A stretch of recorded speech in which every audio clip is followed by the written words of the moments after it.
So confirming member access. As a preliminary matter, my name is not Brian Colleran. I am Sam Holt, and I am the agent, the conservation agent for the Newbury Conservation Commission. Permit me to confirm that all members are present and can hear me. Ben Gahagan is not here. Dan Streeter. Yes. Mary Rimmer. Yes. Pete Pecos. Yes. And Brian Colleran. Oh, Yeah. I see you. Hi. Yay, there we go. All right. Hey. I don't know what happened. I did everything the same. Would you like to take over, or do you want me to No, just finish it because out? my real computer doesn't like me, and I couldn't read the script if I tried.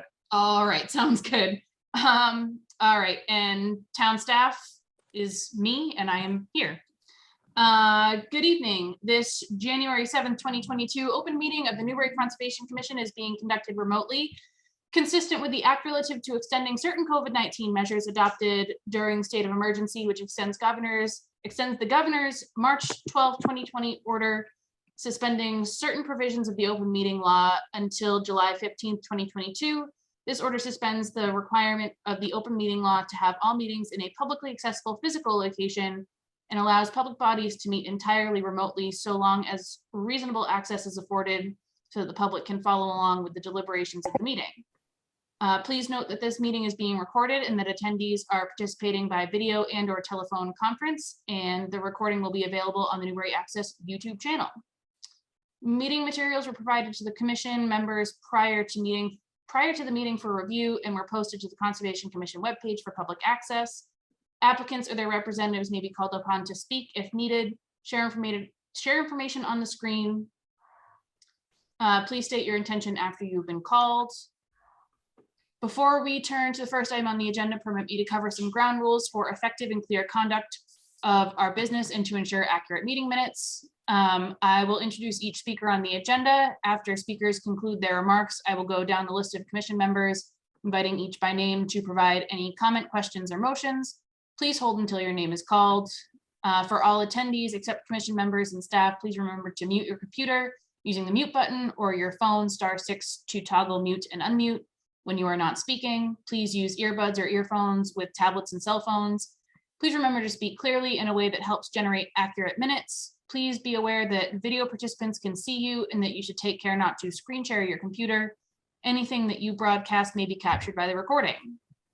For any responses, please wait until I yield the floor to you and state your name before speaking. If commission members, somebody is sharing their screen. Debbie, you're screen sharing right now.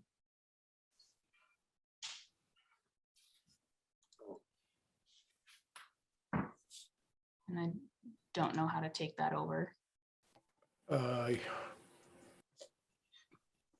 Delete her from being a co-host. She's not a co-host. Let me see.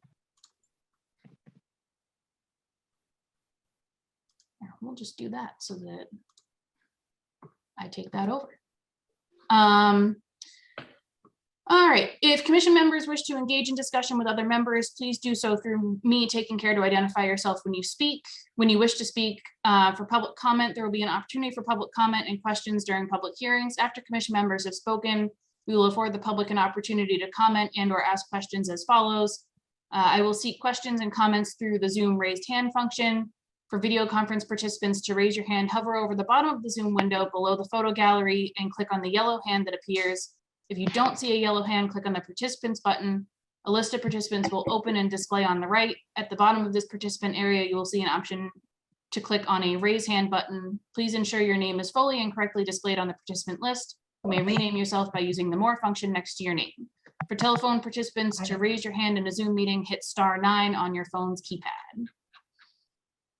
We will then allow questions and comments from members of the public who have raised their hands in the order in which they are listed, which is determined by the order in which people click on the raise hand function. Each participant will be called on to provide his or her name and address, and then ask a question or make a comment. I will afford the applicant or participant or his or her representative to the opportunity to reply. Your hand will be lowered when you have been given the floor for your questions. We will then continue down the list of those in the raise hand column and again afford the participant, applicant, representative an opportunity to speak. Please note that the chat feature has been disabled for this meeting. Please also note that everyone is expected to conduct themselves in the same manner that they would in an in-person meeting. Any disruptions will be addressed once by the chair and should be acknowledged by the disruptor. Any further disruptions will result in complete removal from the meeting with no readmittance. Vulgar or obscene actions or comments will result in immediate removal from the meeting with no readmittance. And finally, each vote taken in this meeting will be conducted by a roll call vote. So Brian, I'm assuming you don't have the agenda up either?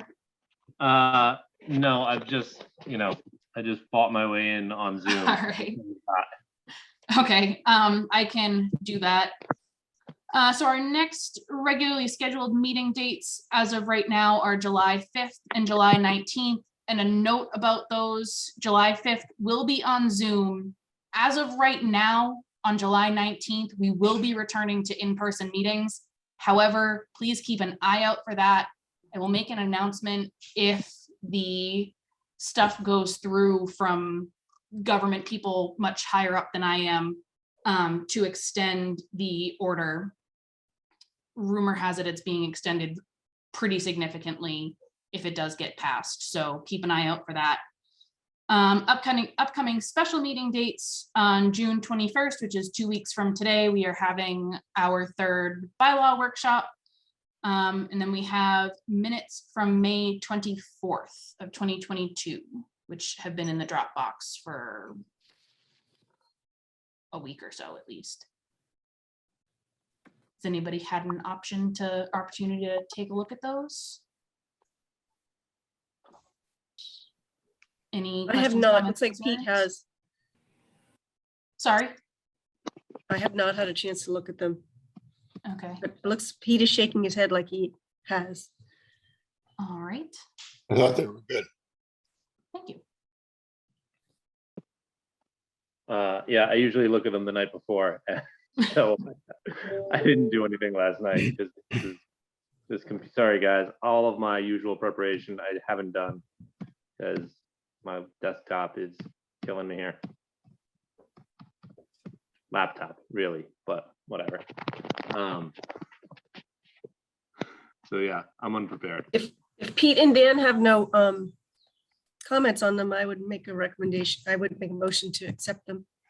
The May 24th. Second, Okay, roll call.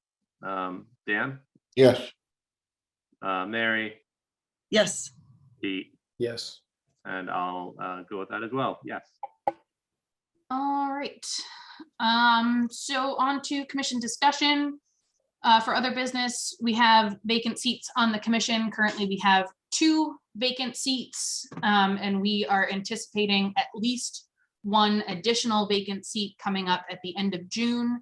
If anybody is interested in volunteering to serve on the commission, if you'd like to reach out to me for more information, you can do so by email, phone, you can drop into the office. If you would like to bypass me entirely, you can send letters of interest to Julie O'Brien, who is with the select board, and the select board will be making appointments, I believe, on June 28th at their meeting. And letters of interest would be due by the end of the day on June 21st. We are going to skip over 105 High Road public access easement for now until Ben gets here.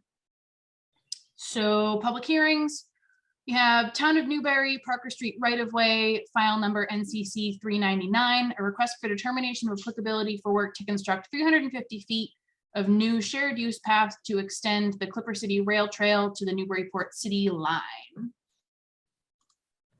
Sam, who's here for that one? John Rockwell is here for that one. Beautiful. Hi, would you mind if I share my screen? Absolutely, go right ahead. Okay, thank you.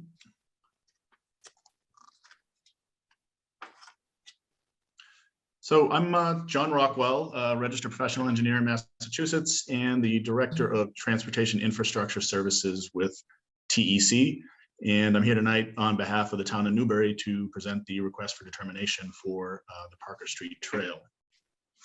The purpose of the project is to extend the existing off-road shared use path which is now known as the Clipper City Rail Trail, which currently terminates at Parker Street at a trailhead with some limited parking in that area.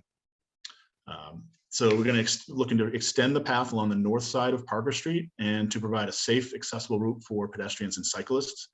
And that is a 350-foot segment approximately between the existing trailhead and the Newburyport City line, which is right at the Oak Hill Cemetery entrance driveway. This segment of the path will also close a critical gap in the existing trail network, which also expands the broader coastal trails network throughout many neighboring towns. So the scope of work, as I mentioned, is this 350-foot section of asphalt path. It's going to be proposed between 8 feet and 11 feet wide. Some other elements, as I zoom in a little bit here. Between the path and Parker Street itself, proposing a timber guardrail and a vertical curb, which will serve both as traffic calming measures to make path users a little more comfortable using that adjacent to the travel lanes. Replacing the existing chain link fence between the path and the Oak Hill Cemetery, proposing to replace that with a post and rail wood fence. Also, you'll note the existing parking configuration is being modified with just striping to 3 parallel parking spaces, and that'll accommodate the swooping transition of the trail from the existing Clipper City Trail to the trail segment that will run parallel to Parker Street. And then the existing drainage system that's out here today consists of a country drainage system with sheet flow off the roadway into an existing drainage ditch that runs parallel to the cemetery fence. There are 2 existing drop inlets. Here you can see at structure number 1 and structure number 4. And those 2 structures are proposed to be replaced. One will be, number 1 will be replaced with a new deep sump catch basin in the curb line of Parker Street. And then the other drop inlet will be relocated further back and a deep sump installed on that structure as well. The existing healthy trees along the cemetery frontage are proposed to be retained. And as part of the construction of the path, we're proposing structural soil to alleviate any or minimize the impacts to the root zone of those trees. Proposed erosion control measures during construction will consist of hay bales around the drop inlets. And once the new catch basin is installed, the silt sack will be installed in that structure. And then on the south side of the roadway, we'll be proposing a sediment control barrier within the buffer zone to wetlands. And those wetlands were delineated by DeRosa Environmental Consulting back in November of 2021. They reviewed the project area and areas within 100 feet of the project limits. And this is the only BBW that was determined to exist within the project limits. It exists right on the outlet side of the existing 12-inch corrugated metal pipe outletting those existing drop inlets from the north side to the south side. And as you can see here with the buffer zone shown in red, only about 100 feet of the trail construction will occur within the buffer zone, and all the work activities will occur on the north side of the roadway. So given the crown of Parker Street within this area, there's really no likelihood of siltation reaching the small area of wetland delineated on the south side. So given those conditions, we would consider this work to be relatively minor relative to the wetlands themselves. Work is only within the buffer zone on the opposite side of the roadway, and adequate erosion control measures will be installed during construction and throughout the construction period, maintained throughout the construction period to ensure that no siltation reaches those wetlands on the south side. And with that, I'd be happy to take any questions. Great, thank you. Dan, you want to go? No questions. Okay. Mary?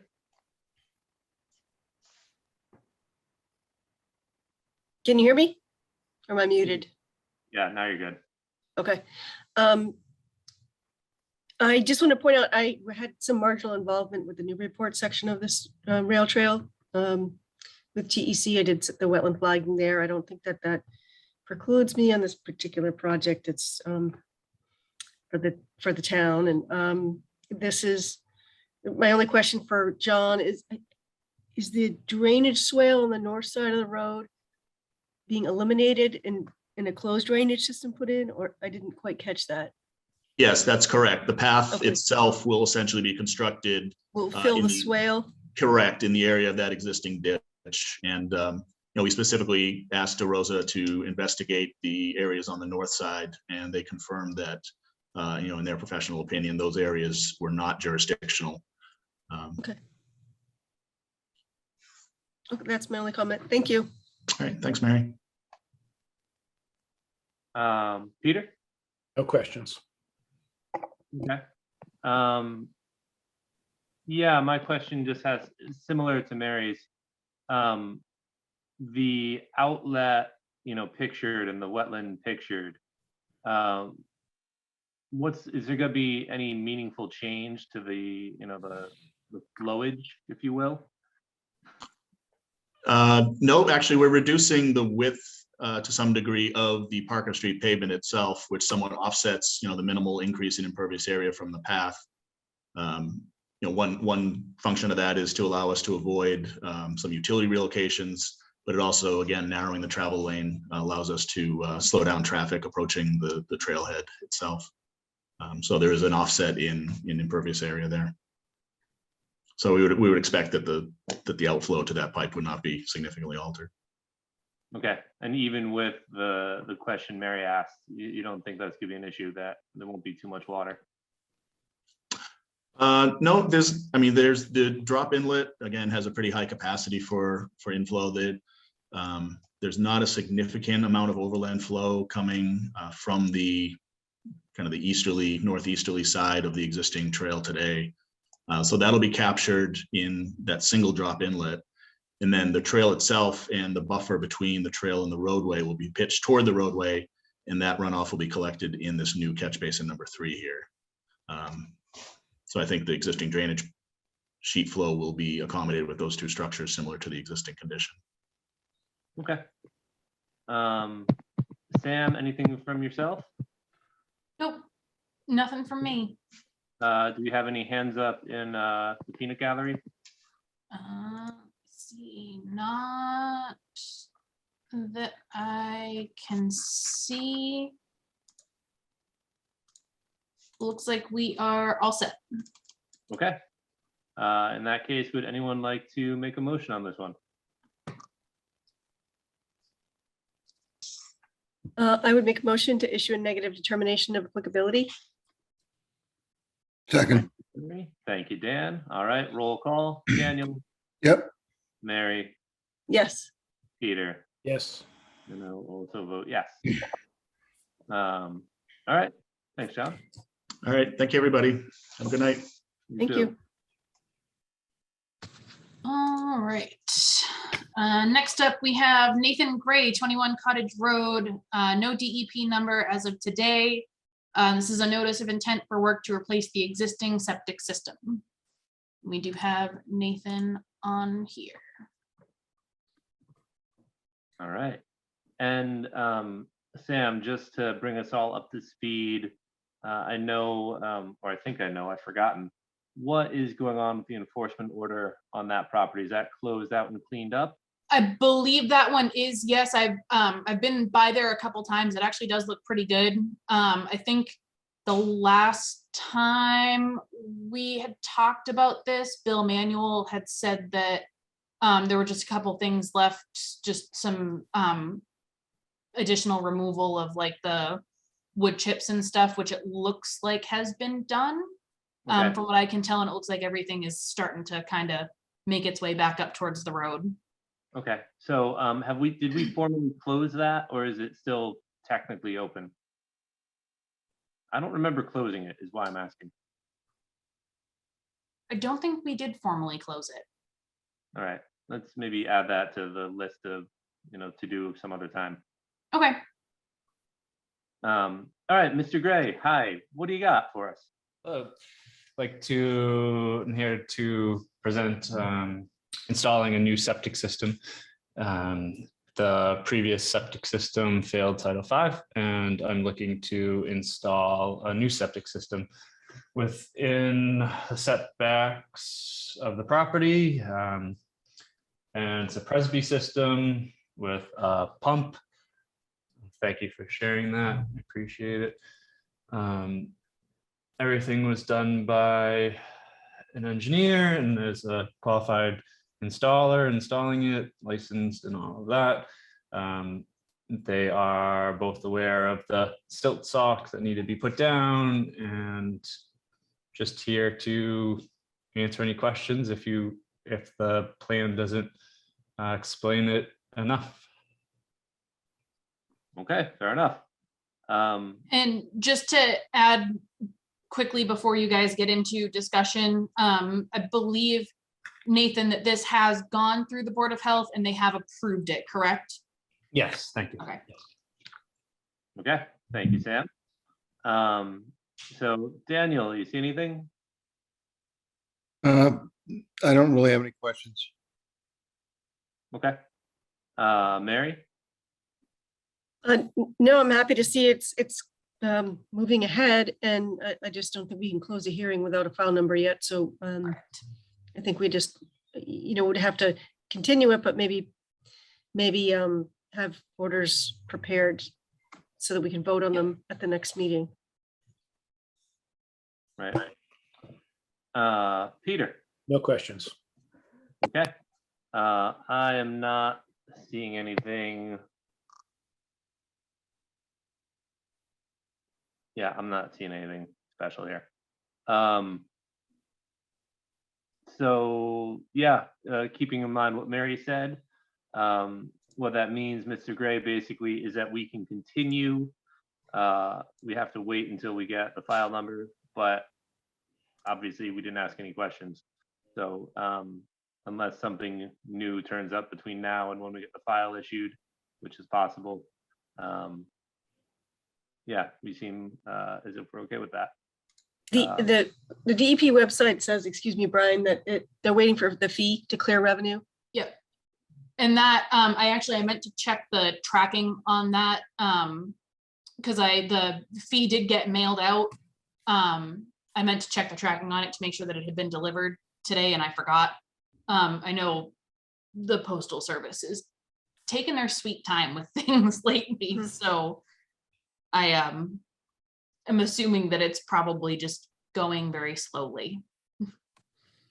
But I can get in touch with somebody from DEP as well if it looks like it's been delivered to make sure that they have actually gotten it, and that somebody's had a chance to review it. Yeah. Once Do you you figure have that out, let Jim me know too, Fraley's- just to make sure. Info. I do, yes. Okay. Okay, great. So then, yeah, so we're stuck. Presumably, in this case, Mary, from a point of order, do we still need Mr. Gray to actually ask for a continuance, or we don't have a choice, right? So, I mean, No, he still has to ask for it. Mhm. So, Mr. Gray, if you don't mind asking us to continue from a technical perspective, Public comment? go ahead, Pete. Any public comment? thank I am not seeing any. Good catch, Looks Pete. like we're all set. All right, so yeah, I've asked for a continuance for that file number from the DEP and for it to be continued next month. All right, thank you, Mr. Gray. This will go to July 5th. Do we have a motion? So moved. Thank you, Pete. Ken? Thank you, Dan. Roll call. Daniel, Yes. Mary, Yes. Peter, Yes. and I will also say yes. So great, Sam, like you said, keep it up, and hopefully we can get this one done soon. All right. And Nathan, I will get in touch with you when I hear something from DEP, and if they have any comments or anything, I'll let you know. Okay, great. And then no permits or anything obviously can be issued. Am I able to apply for a permit yet with the building inspector, or do I need to wait for that as well. Is there anything else that I need to do, I guess is what I'm asking. Oh, like a trench permit from the building inspector? I don't know, just anything that I wouldn't be aware of. I don't think you should need anything from the building inspector. I can ask him tomorrow though, and let him know to give you a call if he does need anything. Okay. All right. You should just also be aware that once the order is issued, there's a 10 business day appeal period. So it can't be recorded until after the appeal period. So in terms of your timing for construction, just bear that in mind, and we'll try to get it out, signed and out to you as soon as possible after Yeah, the 5th. try to keep the installer aware. Yeah, you know Yep. how that goes. I'm trying to Yep. stay on a schedule. Yep. Okay, Thanks. all right, thank you. All right, Sam, what's next? Next up is Support the Pink House, Inc., 60 Plum Island Turnpike. There is no DEP number for this one yet either. This is a notice of intent for work to conduct maintenance renovations to the rear side of the existing single-family residential structure. We have, I believe, everybody from the Pink House here for this. We do. All right, Good evening. My name is George Hall. I'm an attorney representing Support the Pink House, which is a 501c3 that was organized for the purpose of acquiring and rehabilitating and preserving the historic nature of the single-family residence known as the Pink House at 60 Plum Island Turnpike.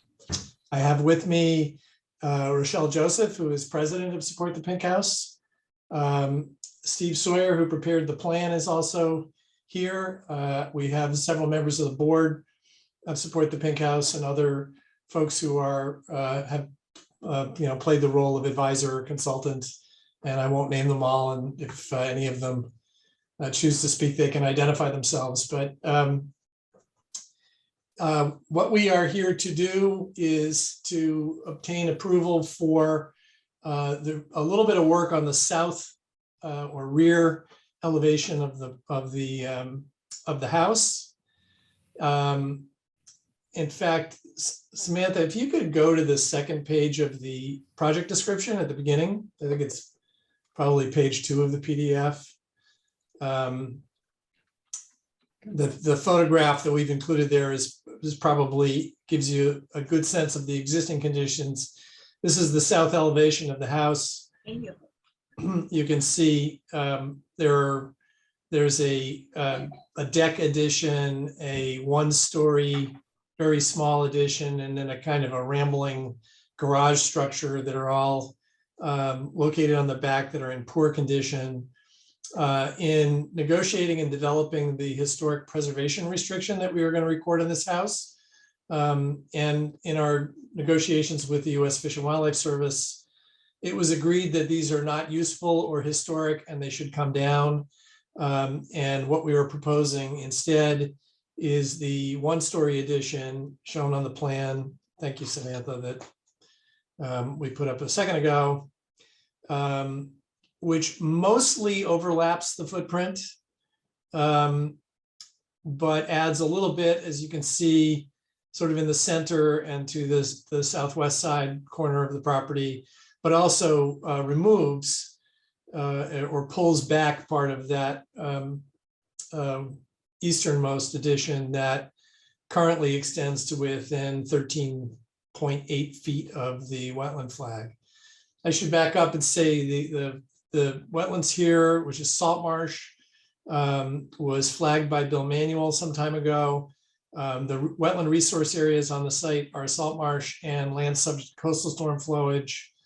The entire property is within land subject to coastal storm flowage and the ACEC.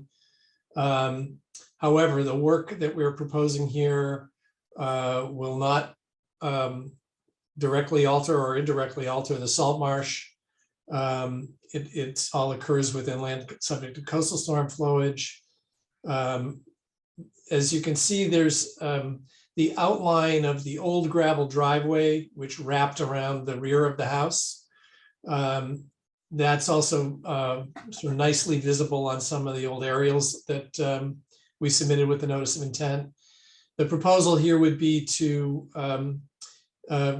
basically rehabilitate by bringing in new gravel, the driveway, but end it at the point that's shown on the plan, allowing the part of the driveway that wraps around on the back of the house to continue to be reclaimed by nature as it has been for the last 10 years or so.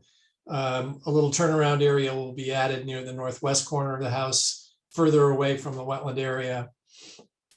And in place in the back, there would be a paver or patio placed off the addition, 220 square feet, roughly at grade, a few inches above existing grade.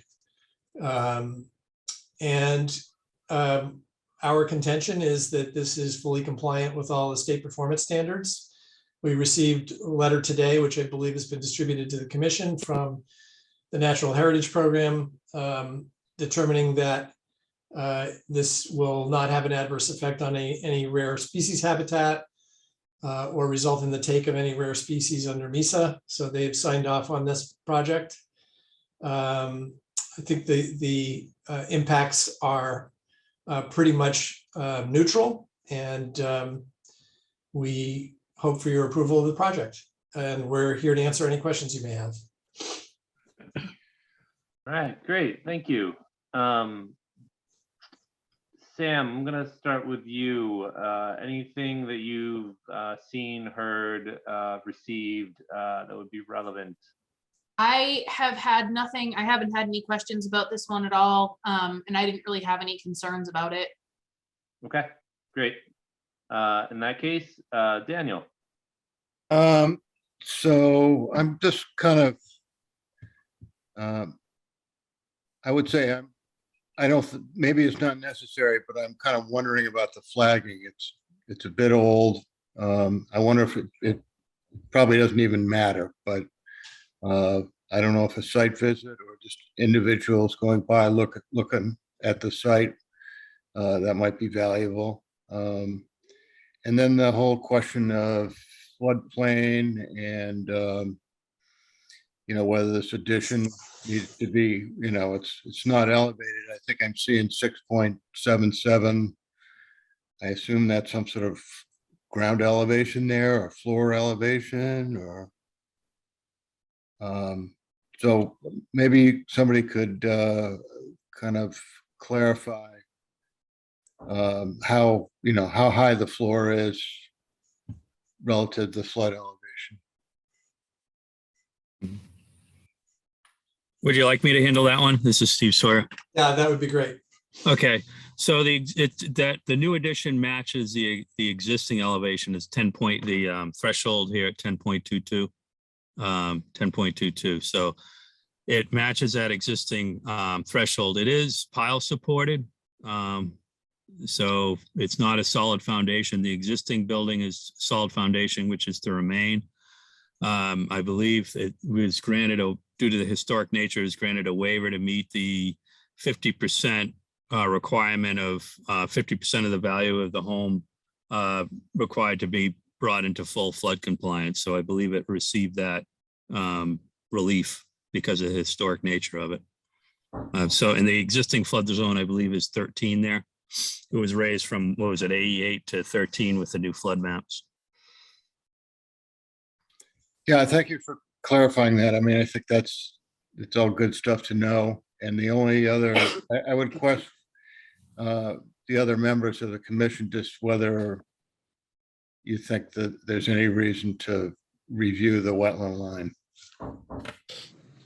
Okay, good observations, Daniel. Mary? I would agree with Dan. We've got time because we know that there is no DEP number. We can't close the hearing. So I'd like to have a chance to walk around, at least informally, and just see if some of the flags are still there and get more familiar with the site. And I'm also wondering if you have any cross-section or profile of the piles in the new floor elevation. It's way into the floodplain. So Yeah, I'm not actually, sure how you, yeah. If you pan to the right, I believe there's a section Okay, further. that's great. I'm sorry, on the right, to the left. There we go. Okay. Here we go. Whoops. Okay, so first floor is 10.2, but our 100-year flood elevation is, would you say 13? Yeah, so as I mentioned, I believe they received, due to the historic, you're allowed, I guess I'm not sure of the process, but I believe for historic homes, they'll waive the requirement to bring the building into full flood compliance. If you, I think it's typically over 50% of the value of the structure. So You're I- required to, But You're- don't you have Sorry, to Steve, bring I the don't think that addition? actually applies to this one because it's not on Plum Island. okay.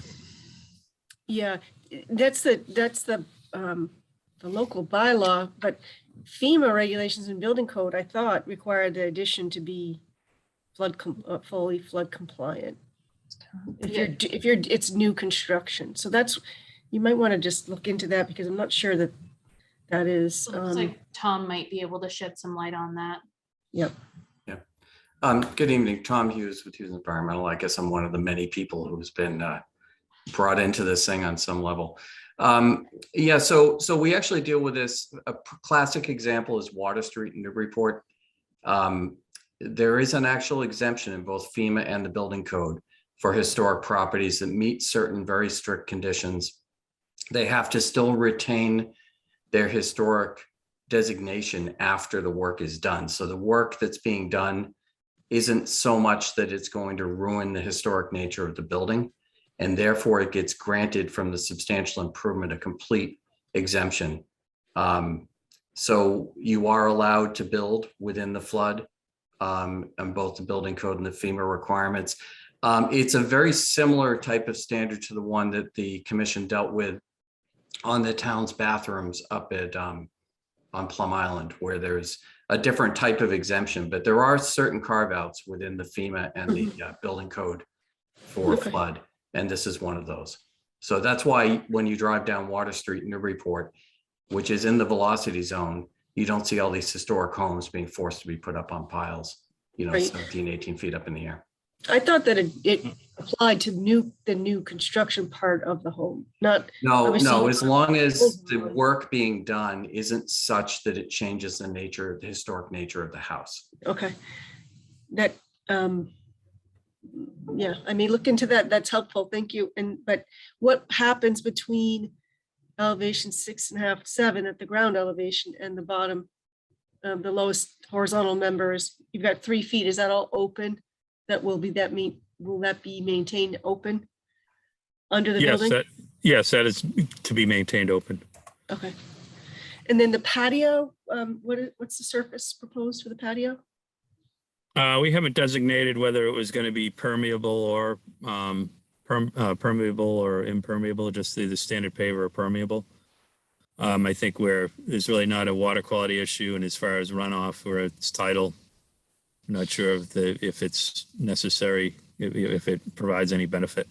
No, just, in the flood zone, I guess we're not in the velocity zone there, but you always worry about stuff floating around, moving around. So right now you don't know, you're not proposing any particular surface or it's just We're pavers? just proposing a paver surface, some sort of decorative paver surface. Mortared or set in sand? Set in sand. Okay. Yep.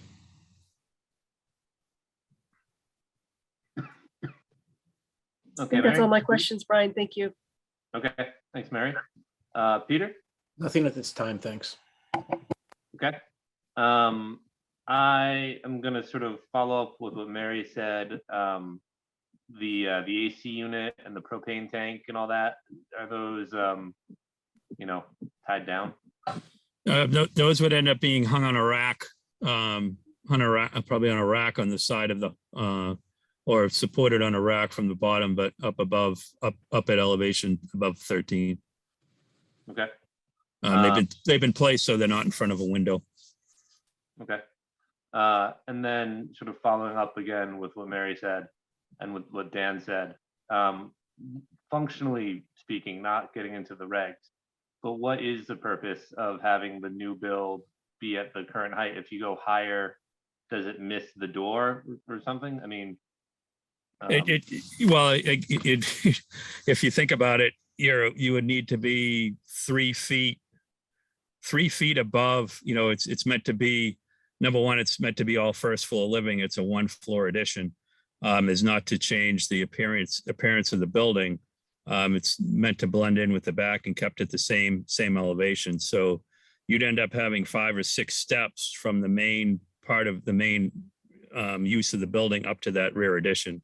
So that's it's not practical for architecturally. It's just not practical to have that many steps between each level. It'd kind of be like a split. Yeah, that's kind of what I thought you'd say, but just wanted to ask. Yeah. All right. So then going back to what Dan started, do we want to sort of organize an actual site visit? Do we want to all just sort of pop in and have a look? Does the commission have a preference for that? It's probably a good idea to try to schedule it. Pete, Dan? Yeah, that sounds good. All right. I just add, just a reminder that the property is still owned by the U.S. Fish and Wildlife Service. And even when we visit, we have their permission and make those arrangements in advance with Matt Hellman. And so I'm sure it won't be a problem, but we need to coordinate, make sure that they're aware that site visit would be taking place. All right, that's a good point. So with that in mind, maybe Sam, do you want to just work this out via email after perhaps they get in touch with Fish and Wildlife, or and we sort of see what limits there might be there? Yeah, and I think Rochelle might have something to chime in on that. Yep. I was just going to say I can assist. So Samantha, if you'd like me to arrange that, I'd be happy to. I know it's a very busy time for Matt at the moment, but we can work that out. So Okay. you want to talk whatever tomorrow or the next day? Okay. We usually meet, in the evening, and it shouldn't take very long. So, Okay. 5:30, 6 o'clock, something like that. 5:30 or 6. Okay. And how many people would it be? The entire committee? It'd be, the most it would be is 5. Okay. And also, I believe you had mentioned you weren't sure how old, Mary, the flags were. Those were put down. Let me see. We did this March or April of last year. So they're new. Okay. Flags are easily visible and blue, and you can see them. I was just back there a month ago. Actually, it was noted on the plan. It was March of 21. Oh, there you go. Yay. And these piles will be driven, right, Steve? That Yes, they're driven. Looks like they're called out as driven steel steel piles. piles. Okay. All right, cool. Sam, anybody from the public with their hand up in the air over this one? I am not seeing anyone. Looks like we're all set. Okay. So then, yeah, let's. Are we good on the commission side? Everybody good for now? Anything else that we want to cover before we go into continuance? Okay, great. I would request on behalf of the applicant, in light of the fact that there is not yet a DEP file number that's been issued, continuance of this until the commission's July 5th meeting. Thank you. Do we have a motion? So moved. Thank you. Second. Beautiful. Beat you, Dan. Yeah. All right, roll call. Daniel, Yes. Mary, Yes. Peter. Yes. And I will also vote yes. All right, great. Thank you, and we'll look forward to seeing you all out there. I think we do have a hand raised, Richard. Yeah, just a quick question. I realize you don't want 100 people showing up at a site walk on Fish and Wildlife Service property, but I'm just wondering if the public, because this is a quorum of the board, if a member of the public could come. Normally, that is at the discretion of the applicant / landowner. In this case, I don't know who takes precedence. I'm presuming the landowner does. But that's something that, Sam, if you can clarify that when you do the scheduling. Yeah. Yeah, we can chat about that with Matt. And just to kind of clarify something, while it is technically a quorum of the board, the site walks are like one of the weird exemptions from the open meeting law, so it doesn't like have to get posted publicly and stuff. And it's typically one of those things where we're not really allowed to deliberate on anything, but we are allowed to all meet together to gather more information. Right, no, I understand the purpose of it, yeah. Okay. Okay, thank you. All right, so then that's all tied up. Thank you, everybody. We'll see you out Thank there. you, guys. And Sam, what's Thank up next? you. Thank you. Up next is Martin Patassi, 42 Middle Road. We still don't have a DEP number for this one. This is a notice of intent for work to construct a single-family home with a septic system and wetland crossing for driveway installation.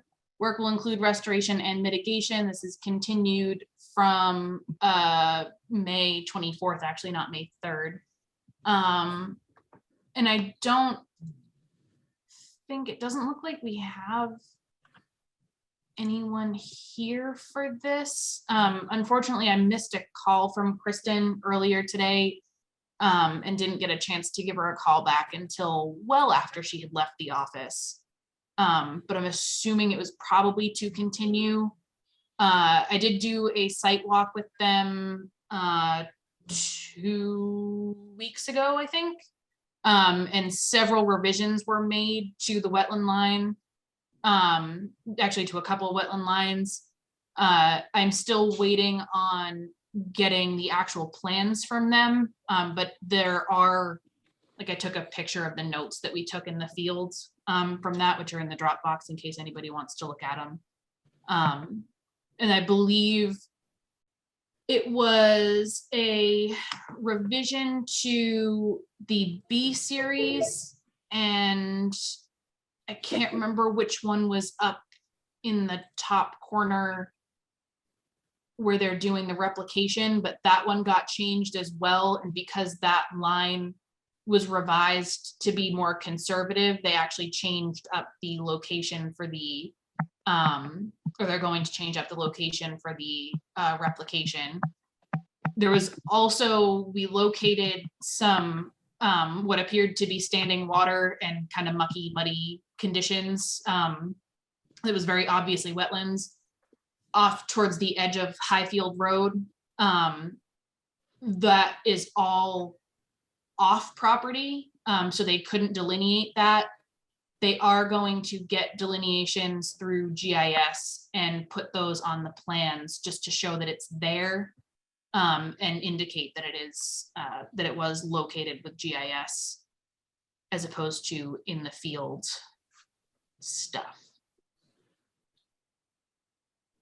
Okay. I'm still not seeing anybody jumping to chat about this one, so. Hearing that, let's not even open it, right? Let's just check again at the end of the night if anybody shows up. We'll just Okay. move it to the back. All right, so we can skip over that one. And Tom, are you ready to go? Yes. All right.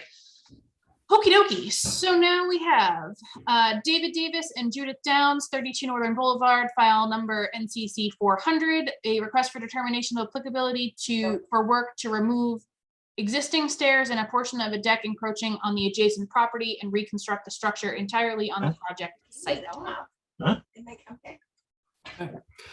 So good evening, Tom Hughes with Hughes Environmental Consulting. Here on behalf of David and Judy. They have been having a dispute with their neighbor over an encroachment where about 1.5 feet of the front part of their deck encroaches onto the neighbor's property. So they have come up with an architectural design that allows them to reconstruct that entry stair but in a way that is now off of the neighbor's property. I'd like to share my screen, if you don't mind.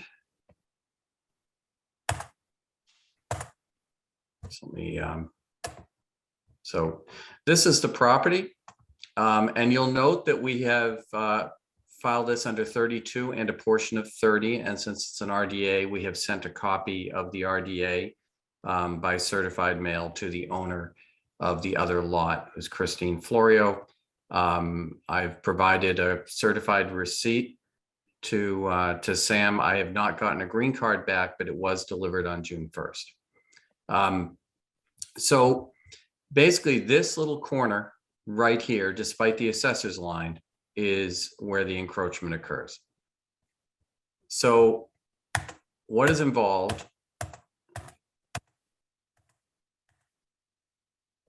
Here's the property in the VE zone. There's natural heritage.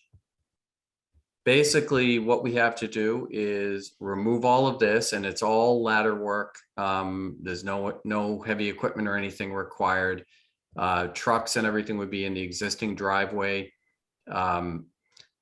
This gets dismantled. There's a footing right here that gets removed. That can be done from equipment operating from the roadway, you know, basically a mini excavator with a thumb on it to basically grab it and lift up the sonotube and backfill it, you know, any hole with clean sand. And then the new structure is built on the existing sonotubes. Here's a picture.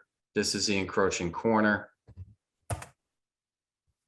Again, here's a picture. It's basically this corner here that encroaches. And this is the architectural schematic. So you can see what we're doing is essentially sliding the stairs back in a way that then gets it so it has crossed over the property line right here.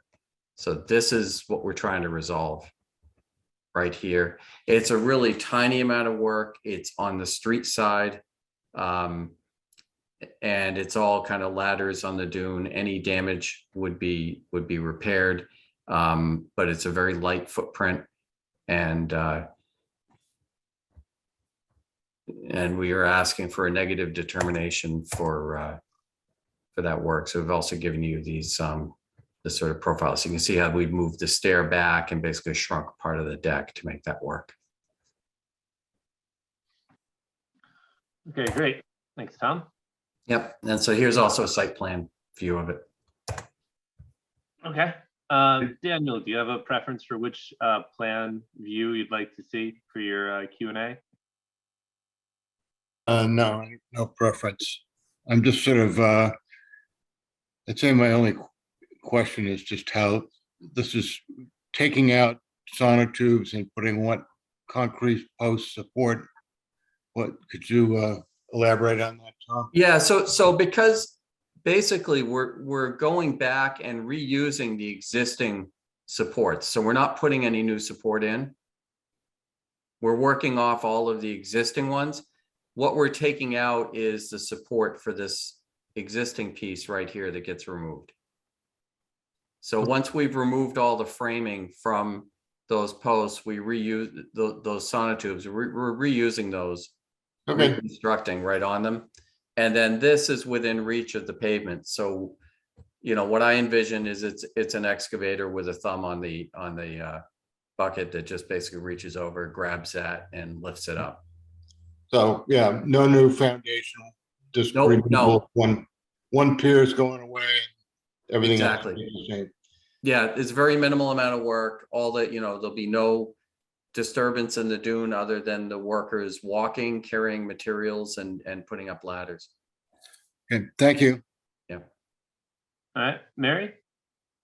Do you know when it looks like this house was constructed sometime around 2006, at least according to the assessor's records? Yeah, it was permitted. Okay, is there a certificate of compliance for the existing house? I believe so. I'm not certain to that effect. I did not do the permitting on this when it was built. I believe it was built by Britain. And, you know, I know that there's been enough of a dispute between these folks and the neighbor that if there were an outstanding issue such as that, it would have been brought out and brought out. Possibly. Yeah. Yeah. But we should probably check on that. Yeah. that would be Yeah, really- and I if can there's check any, in on you know, that certainly, tomorrow. Yeah. right, Thanks. and they did have a survey that showed everything was on their property. This has been a legitimate dispute, but this is just, Yeah. this is the way to resolve it, and so we're, you know, for this purpose, accepting that lot line and removing the structure from it. Are you proposing to plant anything where the deck is to be removed? Well, no, because you're still gonna have to walk along here to get to the stairs. True. Okay. Yep. So, Good point. Yeah.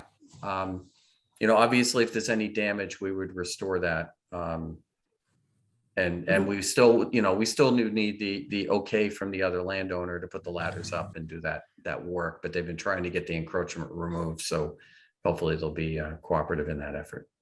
Right. All Those are right. my only comments. Thank you. Peter. No comments, thanks. All right. Yeah, I don't see anything beyond what's been said. Sam, anything from your perspective or any public hands in the air? Nope, I don't see any hands. I can check in on the certificate of compliance. I can track down the file tomorrow when I get back in, just to make sure that we have that. And if not, Tom, I can reach out to you and let you know. Yeah, certainly. Yeah. But that should be it. Yeah, I took a ride by this. I don't really have too many concerns about it. Okay. In that case, anybody want to make a motion? I make a motion to issue a negative determination of applicability. Thank you, Mary. Go down. Thank you, Pete. I don't see any need for any special conditions. It's for such a limited amount of work. So we have pre-construction photos, so if it's documented. That's it. Yeah. And as a courtesy, we will let Sam know before we start work, just so she's aware. Thanks. All right. In that case, roll call. Daniel, Yes, Mary, Yes. Pete. Yes. So vote yes. Great. Thank you very much. Sam, what's next? I just we have a couple new phone numbers who have called in. I just want to see if either of you are here for 42 Middle Road by any chance. Yes, no? I'm gonna say probably not, judging by the silence. So next is Gage Foley, 7 Bittersweet Lane, DEP number still unassigned. A notice of intent for the construction of a new single-family home with septic system and associated site work continued from May 24th. Good evening. Tom Hughes with Hughes Environmental Consulting. I have learned from DEP that despite the fact that we provided the information that proves it's not a perennial stream, they will not assign a file number till we give them a check for $125, which they could have told me a month and a half ago. So we will not have a file number until your next meeting. What I would like to do is go through the project with you, update the commission, entertain any questions, concerns, whatever. And if the commission's satisfied, ask that you have Sam begin the process of drafting the order. So at least at the next meeting, we can just be done with this. So with that said, what I'd like to do is share the screen and pull up the submission that we sent in.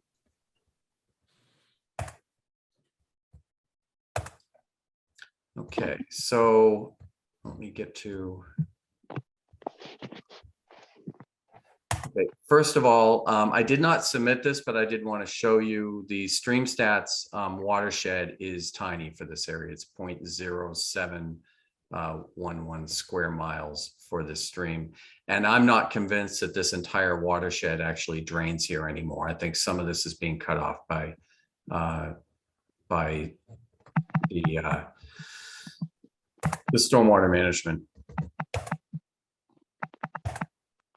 Okay, so this is not it. Where is it? I can't get to the tab because it's behind my controls here. All right, hold on one second. I think I have to do it this way.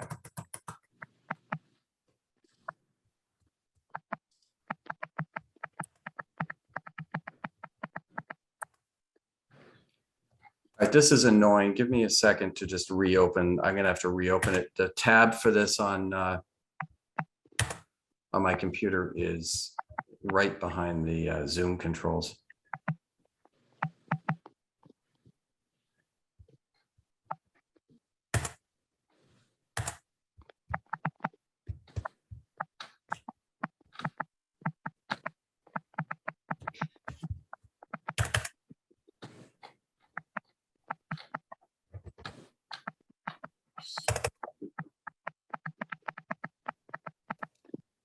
Okay, can you guys see that? Yeah.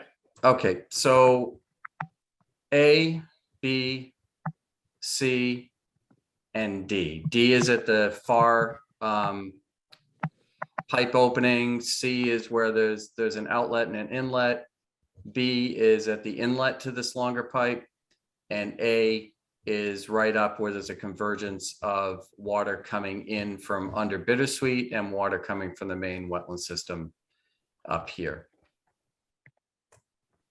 What we have done is we've given you, and I had actually documented the stream as being not flowing about 4 weeks ago, but DEP informed me that they now want observations at the uppermost and lowermost at a minimum portions of the stream on the site. So we've provided that. In this area, A was dry, B was dry, C was dry, D had just a little puddle of water, but then the channel below that was dry, and there was certainly no flow. Again, I've got this day by day. This is the 26th, you know, dry, dry, dry, and there always seems to be like a little bit of a puddle at D right in there. Again, dry, dry, dry, tiny little puddle, but dry and certainly no flow. And then, you know, A, B, C, D, dry, dry, dry, tiny little puddle, pretty small puddle that day.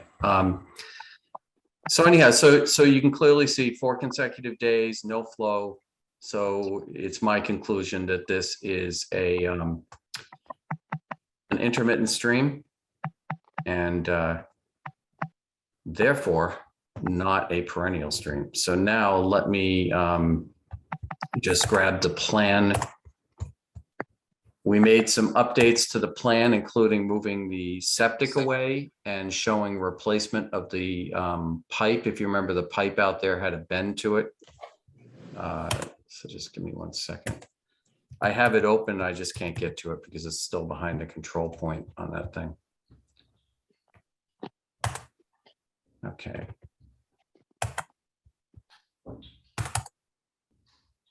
All right, now you should be able to see this.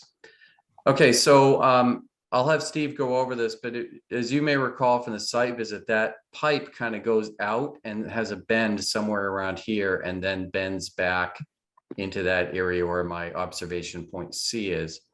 And then during the site walk, I was asked to delineate the far side back over here, which we did. We relocated a flag in this area, or added an intermediate flag in this area. And I delineated back along here. The wetlands actually come out into the lawn a little bit and then come back to the channel. And that was added, and we have just extended the perimeter control kind of this whole way. Steve, do you want to talk about the changes that you've made on the plan overall? Yeah, sure. Actually, can you zoom in a little bit, Tom, please? Yeah. All right, yeah, so with the septic, it was originally, I think it was exactly 50 feet off.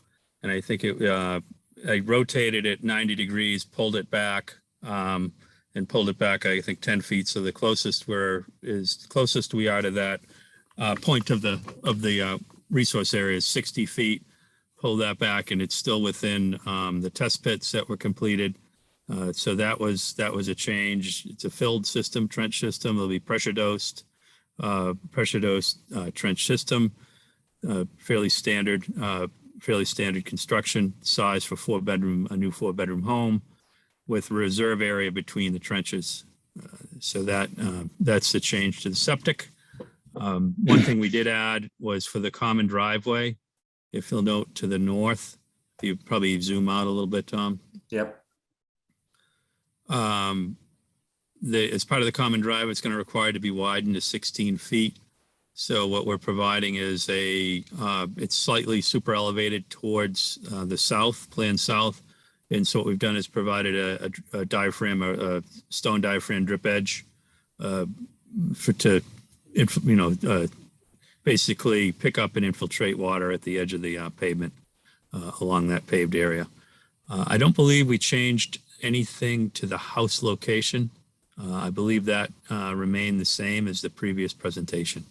And the driveway location. Right. So when we relocate this pipe, we're going to abandon this section shown in green, and that will all be revegetated. And, obviously we'll remove any sections we run across here. Steve, you're not planning on us chasing and pulling the pipe in this area, correct? The only reason we'd pull the pipe if it was in the overdig area for the septic. Right. So basically we do it with a straight shot that makes it much easier to maintain, less likely to be clogged by debris going down and hitting an angle. So with that, I think it's pretty straightforward. We're not, and frankly, if it was in the riverfront, I think we'd meet the performance standards anyway, but regardless, not in the riverfront. It's a buffer zone project. I suppose with the exception of the abandonment of the pipe here, which is a little bit of a restoration, and this one will be, daylighted just at the wetland line as opposed to this one, which kind of goes into the wetland. It's a pretty straightforward single family home with septic and drive and a garage, and we would hope that you guys would be good with this and could move towards getting an approval drafted for the next meeting. All right. Thank you, Tom. Daniel? I can't really pinpoint anything I really want to question, but has the Board of Health approved this? I guess maybe might be. Yeah, I don't see any reason why they wouldn't. We just completed the final design, and it's actually, we should have actually before the next meeting, where it's a month away, we should have approval by then. It doesn't require Board of Health, it just requires department review. Okay, well, we're going to probably continue anyways, right? Yeah. Yep. Okay. Yeah. Yeah, no questions. Okay, thanks, Dan. Mary? Can you just blow up the plan again so I can see the pipe that you're talking about? Yeah. So Mary, I don't know if you remember during the site visit, let me see if I can move this around. Hold on, turn this into the hand.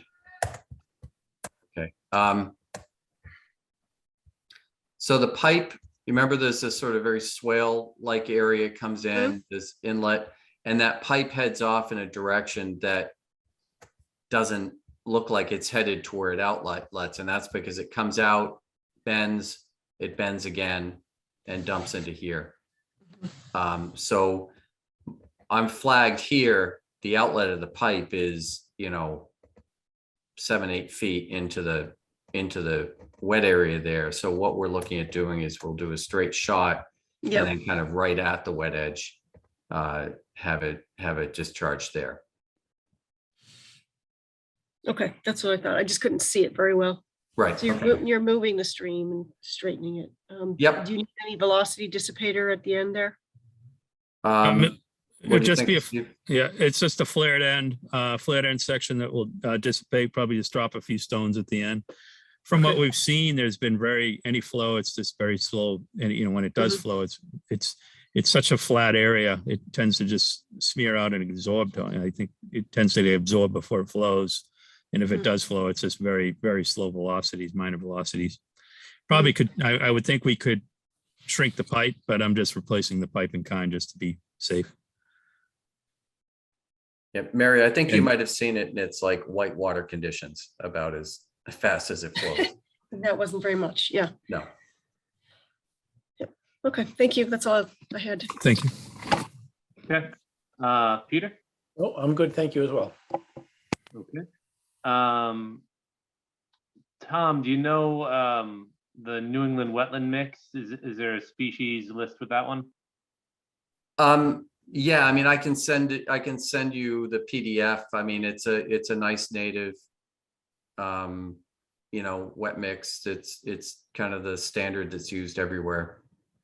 You know, if you go to the website, New England Wetland Plants, they have PDF sheets you can download for each of their seed mixes. And those are typically the go-tos for native seeds. Them and Ernst in Pennsylvania are kind of the two big ones. I think of New England Wetland Plants as like your local hardware store, and Ernst is kind of like the Lowe's. Right. But I mean, that answered the question. You know, the other part was New England, the New England wetland mix you're getting isn't, you know, from like Wolf Hill or something around here. It's actually from No. The place where that mistake is made is actually not on the wet mix. It's often the conservation mix. People hear conservation mix, and when we folks like, and I'll speak for you, Mary, a little bit here. When Mary and I and others like us say we want to spread a conservation mix, we're typically talking New England conservation mix or Northeast conservation mix. You know, it comes from one of these native seed makers or growers. The people go to Gangway and they buy a conservation mix, and it's got, you know, a couple types of clover in it, and maybe some rye and maybe some fescue or something. So that's the big one where people go and they get the wrong conservation seed. I mean, it's perfectly good for stabilizing things, but it's not doing all the same things that a conservation seed mix does. Cool. You should excerpt that from the YouTube channel when it comes on. That was a nice little. I think New England Wetland Mix would use that in their ad campaign. Yeah. Well, I'll tell you, I had a project not too long ago with an engineering firm who I don't think has been in front of you guys that I remember. On their standard seed mix, they called for a blend that included reed canary grass. And I actually had a client who had it custom blended because they couldn't find it. And that's what the engineering spec said. And when I called the engineer, he really didn't seem to give a, you know what, he said it's been on their stabilization sheet for 20 years. And I explained to him that, you know, he's damn lucky we caught it, because he could have been responsible for a couple square miles of ecosystem damage had it rained right after this had been seeded. So seed mix issues do happen. Let me clarify, that wasn't me. No, as I said, it's not somebody who's been in front of, not somebody that's been in front of this commission. That seed mix is like $140 a pound now. So, you know, it's got some value. Oh, man. Yeah, no, but I mean, stupid things like that happen. There are holdovers on plan sheets that you sometimes need to make sure you read the fine details. Folks that I work with regularly, like such as Steve, you know, we update these things. I went and checked mine after Tom told me about that one. Yeah, so anyway, I'm not going to throw anybody under the bus. I'm just going to, you know, but stuff happens, and I was none too pleased. Let's just put it that way. But anyhow, no, the New England wet mix, very safe, very nice, very good seed mix, takes well, establishes wetlands nicely. So. All right, that was a much longer answer than I wanted, but at the same time, that was really good. I mean, the canary grass, you just, yeah, there you go. You're done. You win. Yeah. I was shocked. I was actually shocked that the seed vendor custom mixed it and sent it to them. because it's banned in an awful lot of states. So, Yeah. Well, I mean, you can still go to a garden store and buy things that are on the you may not sell them in Massachusetts list, so whatever. But yep, we no, digress. Let's absolutely. get back on track. Digress. Yes. We digress. Your meeting was going way too fast. I had to slow it Yeah, down yeah. or something. Yeah, thanks. So Sam, I how think we need doing to ask public Tom for a comment? continuance. Oh, Mary, yeah, public comment. We need to check the gallery. Yeah, okay. I am not seeing any for this one. Okay, there you go. Now we can move on to somebody who wanted to make a motion because Tom just asked us for continuance. Yes, I would like a continuance, and at the same time, with the continuance, if you could ask Sam to begin the process of working on an order. Let's see what the motion says. Okay. Make a motion to continue this hearing to the July 5th meeting. And Sam, if you were able to make some progress on an order, that would be appreciated.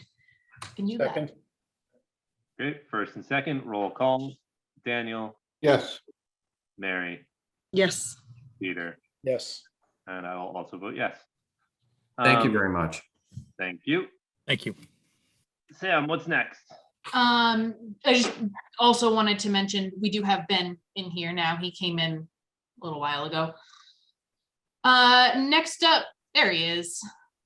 Next up is Ben Laguerre, 10 10th Street, DEP number 0501378. Sam, I can only be here for those two things. We have asked for a continuance on 10th Street. So, Okay, Okay, so I'll make a motion to continue 10th Street to July 5th. second, All right, roll call. Benjamin, Yes. Daniel, yes, Mary, Yes. Peter. Yes. I'll also vote yes. All right, now what? I'd say- all right. Let's start with 105 High Road because that one should probably get done pretty quick. 105 High Road public access easement. We are holding a vote to accept a public access easement through 105 High Road as a gift. Right, and so Samantha and Ben and I and Martha had a conversation about this, and to oversimplify, we are being given the gift of the easement for the access between the roadway and the presumed eventual open space required development permit, conservation restriction that will go in eventually. But this easement is neither the eventual conservation restriction nor there's an easement in place, basically a placeholder for the CR. That was There's all, a declaration of restriction, Brian. thank you, declaration of restriction. And this is not that. This is merely the access easement over the condominium development. A copy of which is in the Dropbox. Very thorough, Ben. I'm here to help. Love it. So that's the story there. I believe, Peter, you can flesh that out a little bit better for some of us than I just did. Yeah, so it's just a matter of accepting a gift. The select board has already approved it, so this is the first step of a couple of steps that needs to take place. Right, and you guys have seen this, done this.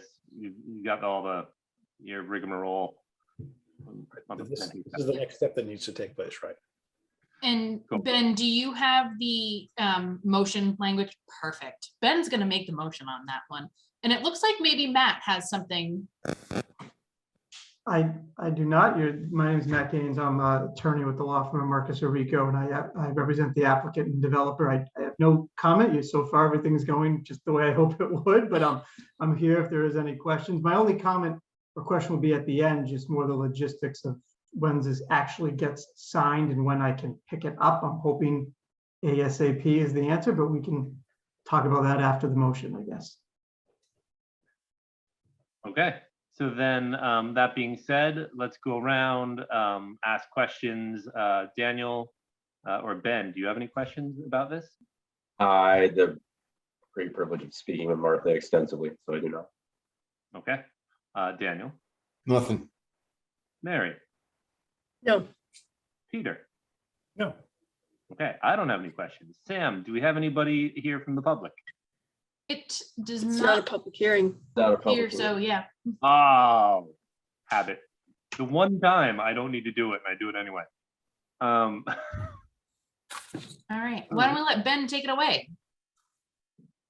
I move that the Conservation Commission accept as a gift an easement located through 105 High Road to the open space area containing roughly 547,860 square feet and owned by 105 Seagate LLC, a Massachusetts limited liability company with an address of 3 Graff Road, Unit 14, Newburyport, Massachusetts 01950, and is shown on the plan entitled Seagate Condominium in Newbury, Mass, showing master site plan that was dated April 12th, 2022, and prepared by North Point Survey Services, Inc., pursuant to General Law, Chapter 40, Section 8C, and further, that the chair shall be authorized to execute any documents required to effectuate said gift. Nice tone. Welcome. second that. All right, we have a first and a second. Roll call. Benjamin, Yes. Daniel, Yes. Mary, Yes, Peter. Yes, I will also vote in the affirmative. So, So Brian, your That signature authorizes needs to you. get notarized. So as the very first option that you have to come in, and I can actually, if it helps, I can come to your place of work. If that would make this go faster, I can come up there tomorrow or Thursday. are you a notary? I am not a notary, but I would assume that that town has a notary probably somewhere. True, although tomorrow is a bad day for me, honestly. Thursday, we can play that game. Thursday? All right. I will give you a call Thursday morning and we can work that out. Okay, the sooner the better. And I know this is not your fault. This is my fault and my client's fault, but we have a closing on Friday for the first unit in this condo, and we can't close until this easement is recorded with the registry because it's a whole domino effect that we can't. Again, it's a condo unit that we're closing on, so we need to record the condo docs, and we can't record the condo docs until the easement is recorded. They all kind of go on record at the same time, and this domino needs to fall first. So anything, I was really hoping I could pick it up tomorrow, or my client was going to pick it up at town hall tomorrow, so then we can get it all recorded on Thursday, so the closing can happen on Friday. I know the buyer has like a rate lock issue. I think that expires on Friday. So again, I know not your fault. And it was just the unfortunate calendar that the selectmen went a very bizarre length of time without a meeting. It's kind of how we ended up here. It's been on the selectmen's table for like 6 weeks, and they finally met, just a couple of weeks ago. So if it would be possible for everybody else, and again, I put the option up that if you would like me to come meet you somewhere, I have no problem coming to meet you somewhere. But if everybody else can try to get in here before like, say noonish on Thursday to sign this, and then Brian, we can work it out to, I'll come to you and get this notarized. So it everyone needs else, all of our signatures. I thought it just No. needed Brian's. I think just Brian's. Just Brian's. Oh, it only needs Brian's? Yeah. That's what Ben Oh, just said. okay. Yeah. The rest of you should still come in and sign stuff for me. We'll do that. Sam, bring all the other things that I need to sign too while you're at it. I can do that. All Is right, there so any we can chance this can we can get- work that out Thursday morning, Brian. All right. We can't get it signed tomorrow. No, I won't be able to. Yeah, no. Sorry. Okay. Okay. It is what it is. Thank you. I appreciate your time tonight. Thanks. Yeah. Um, And Samantha, just let me know once you have the original, and I will find someone to meet you and get that from your Yes. hands as soon as possible. Yep. Thank you. All right. So next up is David Manty, 0 Pine Island Road, Lot 5, DEP number 0501330. Notice of intent to construct a dock pier ramp and floating dock within Salt Marsh Resource Area and ACEC continued from May 24th, 2022. Take it away, Tom. Good evening. Tom Hughes with Hughes Environmental Consulting. After we had some questions at the last meeting, Steve made some slight adjustments to the dock. We shifted it a little bit to the west into an area where the bank, rather than sort of bowing out, kind of hollows in a little bit to make sure we had clearance of the ramp over it. And it's still within the area that we had located of high tide bush, and so safely outside of mean high. But let me share my screen, pull that up, and okay, so that should be.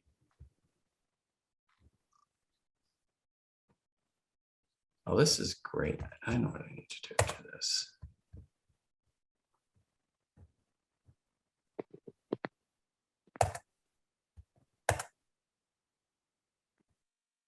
Okay.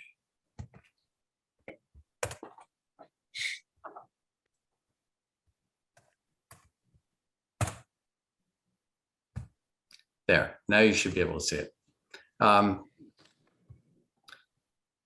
Okay, so if you can see where we had it before was right at kind of this bump. And so we brought it over into this. Can you make that a little larger? Yes, absolutely. So we had it right over this, which I think rightfully had some of you questioning whether or not we were going to be clearing that adequately. And so what we have done is, you can see how the contours here kind of come in. It's like a little bit of a nook in there. So so Steve made that adjustment. Other than that, everything is basically the same.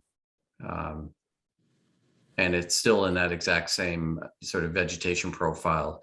And where the high tide bush is, the vegetation is not as dense as in the areas of Spartina.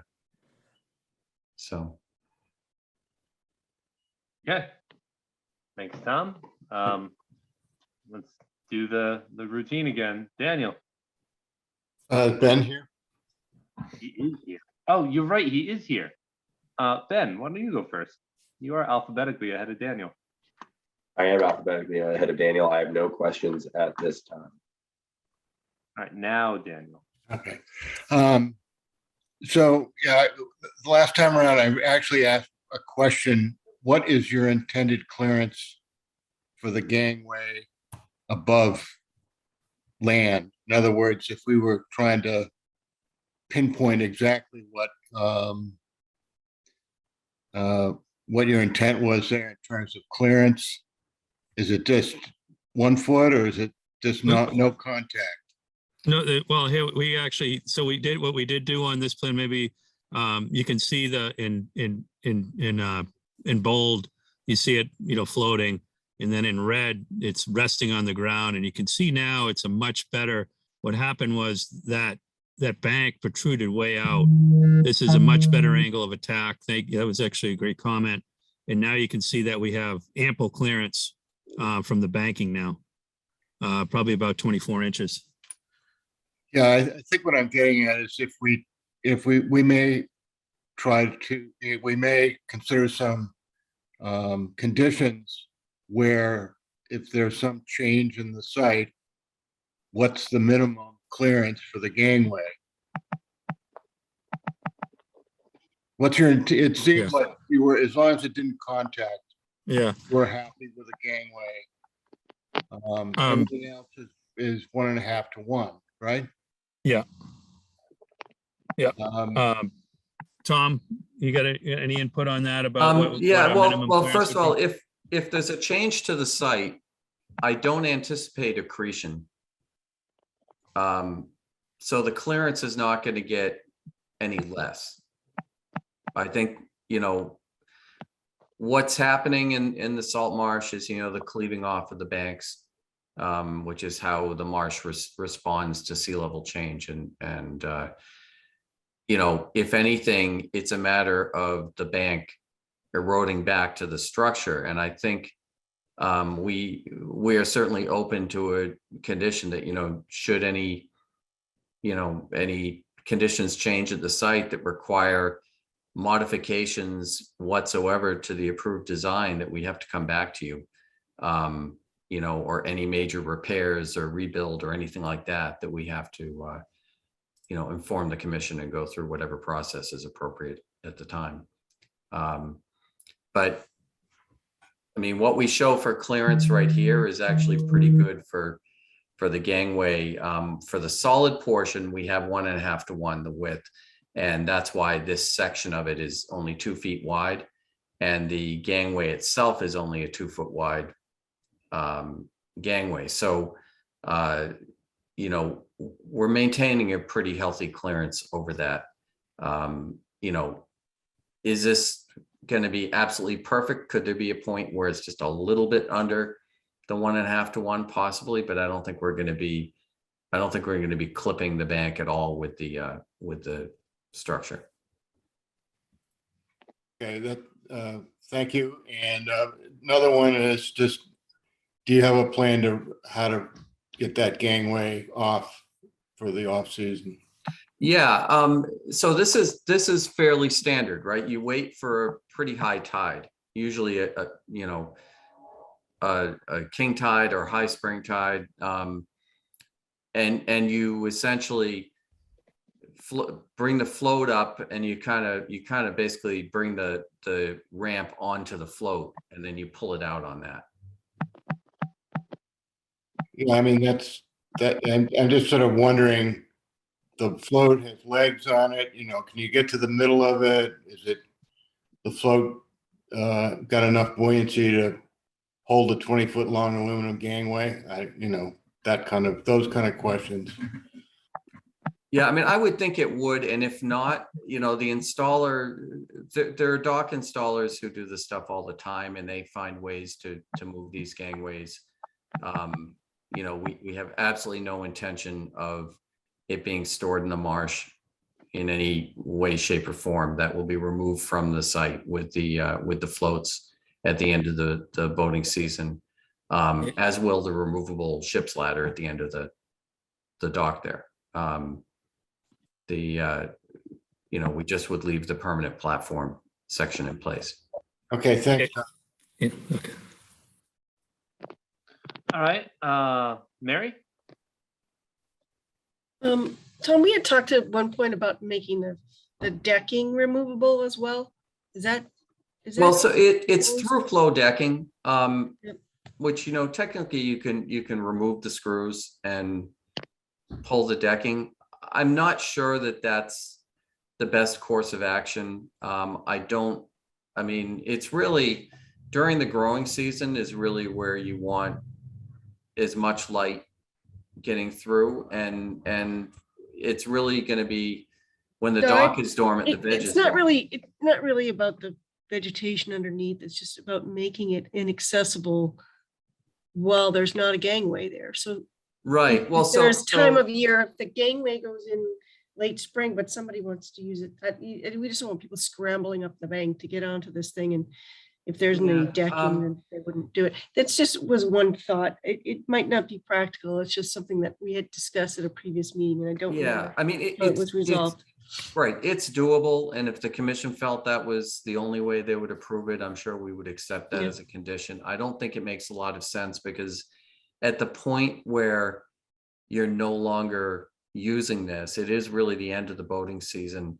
There's going to be so few people out there. And with removing the ship's ladder as well, it's just a platform that is not going to be easy for somebody Yeah. to climb up on. It's just that this is a difficult project for us because it's impossible to monitor it.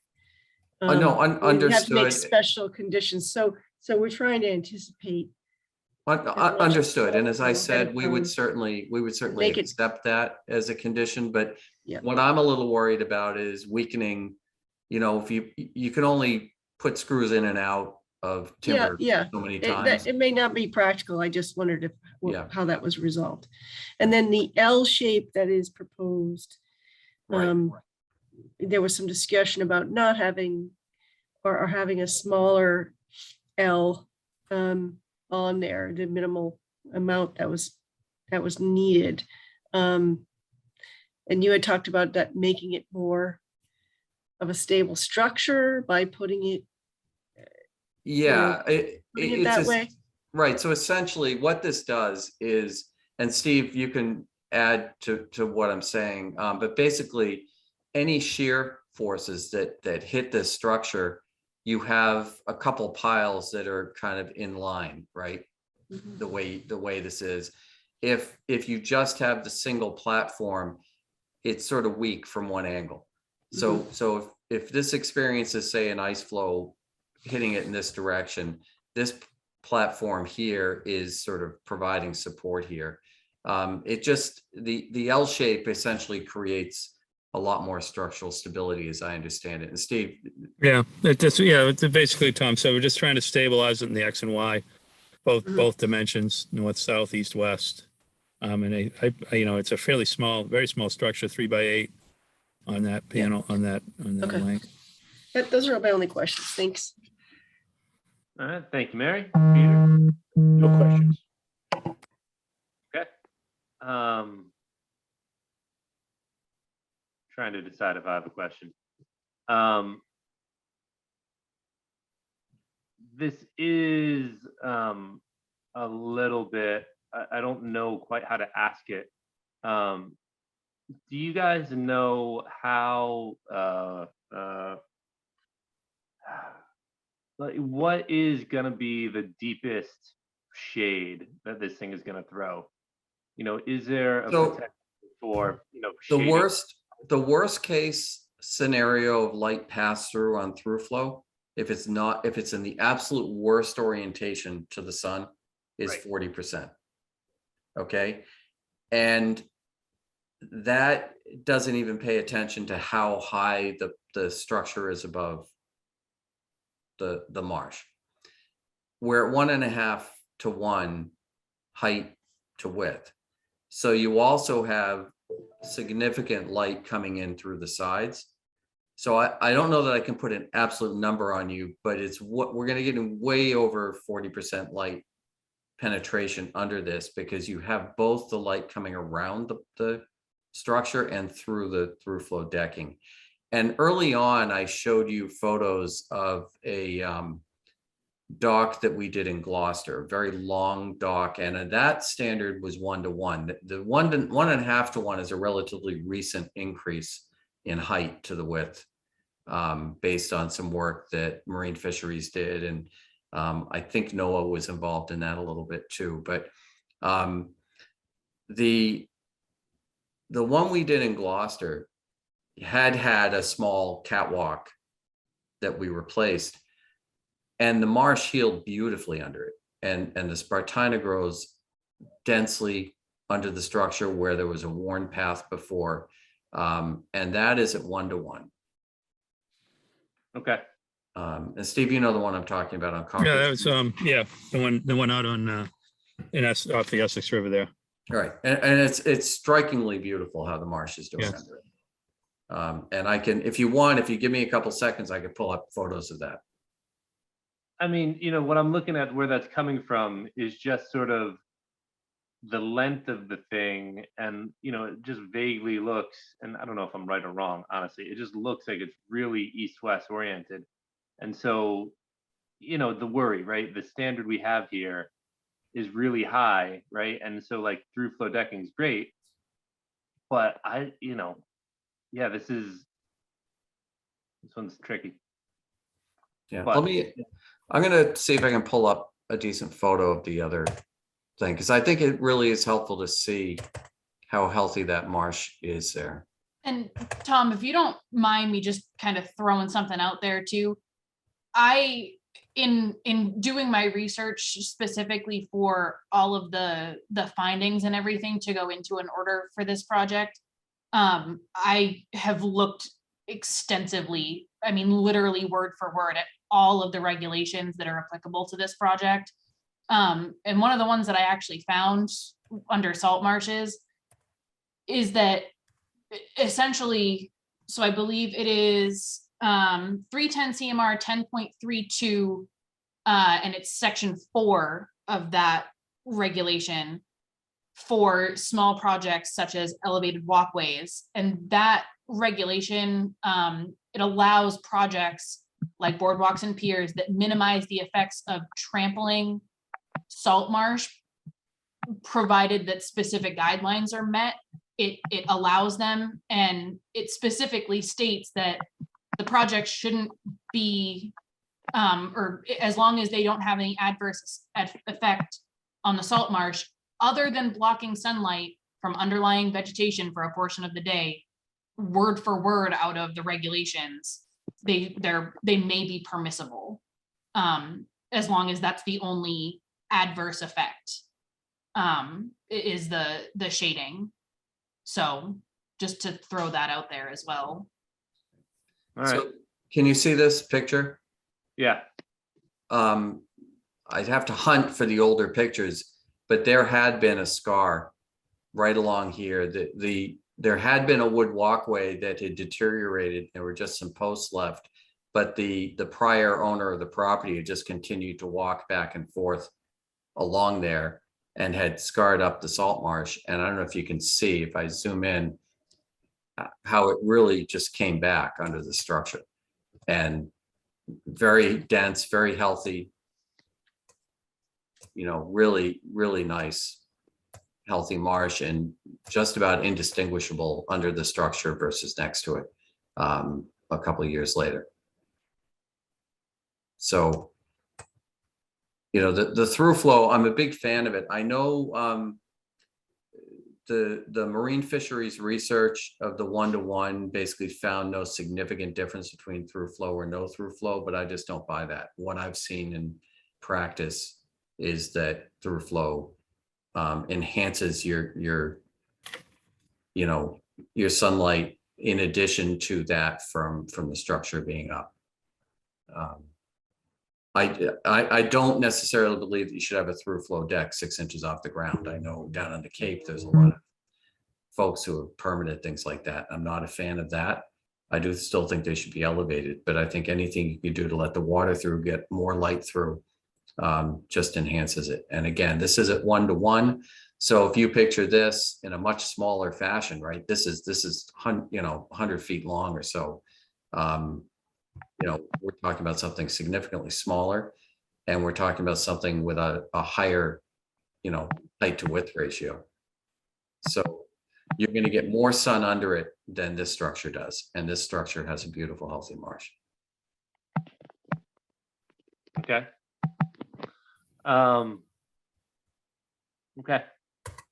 Okay. Thanks. Yeah, the pictures help. They look darker, honestly, than I thought it was going to look. But It's taking it. Yeah, the shade. You know, you're taking a picture with a phone, and the shade stands out. High contrast. Yeah. All right. Then I think my questions are okay for now. Sam, anything from the public out on this one? I do not see anybody with any hands up. I know Dave is in here. I don't know if he wants to throw anything in before we finish up here. Well, I would like to make a comment, I guess, Dave Manty. Go ahead, Dave. Can you hear me? Hello, board. This has been going on, as you guys probably know, most of you, it's over 2.5 years. And I'm getting closer to my retirement age, I guess, since it's 2.5 years later. And I would just like a place to go with my grandsons, fish off the dock. I made the dock for the floating float, very small. You know, I just wanted to use this property. I bought from the town of Newbury. And I've invested way more money in this than I anticipated. And if the board does approve, I'll be spending obviously more money on the project. And I don't feel I'm harming the environment down in the marsh. My intent was not to walk on the property. That's why I spent all this time and money and effort to stay above the ground and not damage the shoreline. So I just hope the board would approve tonight. Thank you. And kind of going off of what he's saying, I have researched extensively into the regulations, into guidance documents that the state has put out, and I can't really find anything. Most of it, the stuff that actually applies is, you know, that there shouldn't be any adverse effect on the interest of the Wetland Protection Act, the protected resources. And there's several guideline areas that in the applying the Massachusetts coastal regulations handbook, there are some guidelines for kind of specs on docks, and this project appears to meet all of those. They're really doing everything they can to create no adverse impact. They've agreed to, when putting the piles in, that the pile supports aren't going to go directly through any vegetation. And it doesn't appear to me from any of the research that I've done, that this is in any violation of any of the regulations. So let me take it from me here for a second. Just so everyone knows, one of the things I did ask Sam to do was to start drafting both an approval and a denial at the same time, and go through the regs and sort of plinko down through, so that all the boxes were checked. She knew every box, right? And so if a denial was to happen, the denial would be based on, X, Y, or Z not meeting A, B, or C, right? The needle would have been threaded. She reached out to some of the folks down on the Cape and Islands who do a lot more dock work, and got some resources from them on regs that we hadn't talked about, that hadn't come up on our radar. And so, at this point, she does have a written plinko, bouncing down through the regs of, it meets reg X because Y, it meets reg 1 because of 2, it meets reg A because of B. And so at this point, recognizing the uniqueness and sensitivity of the site, I have been very pesky in making sure that there isn't something that we missed regulatorily speaking. And so Sam has been barking up of every reasonable tree and a few other unreasonable trees to make sure that, anything relevant we know about. So, yeah, so in theory, whatever we end up deciding, we've got a really thick paperwork trail in her back pocket. Anyway, that being said, yeah, where are we now? What does anybody want to ask any more questions? Does the board want to close the hearing? Does the board want to close and vote? What do people want to do? We'll straw poll. I'll make a motion to close the hearing to start. Second. All right, that was easy. Roll call. Benjamin? Yes. Daniel? Yes. Mary? Yes. Peter?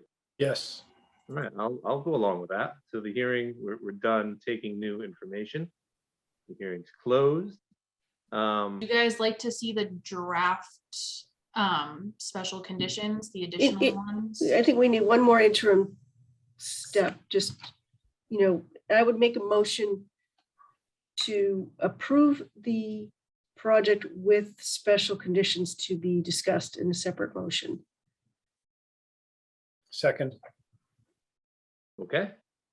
From a very technical perspective, this is a part where we talk about the special conditions? Well, if not, we don't want to waste a lot of time talking about special conditions if the project isn't approved. So let's see if we're in favor of the project with conditions.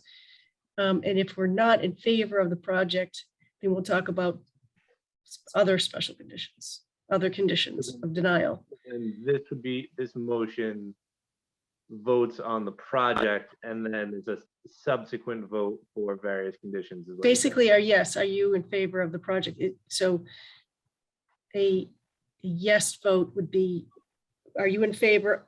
Make a motion to approve the project with special conditions to be determined in a separate motion. We did have a second on that. Yeah. No, sorry, I'm just trying to figure out if that's inside out. Shouldn't we like, I think we can do it, Brian. It makes sense, yeah, Alright, okay, it works. all right, let's, yeah, like you said, there's a second, let's roll call it. Ben, Yes.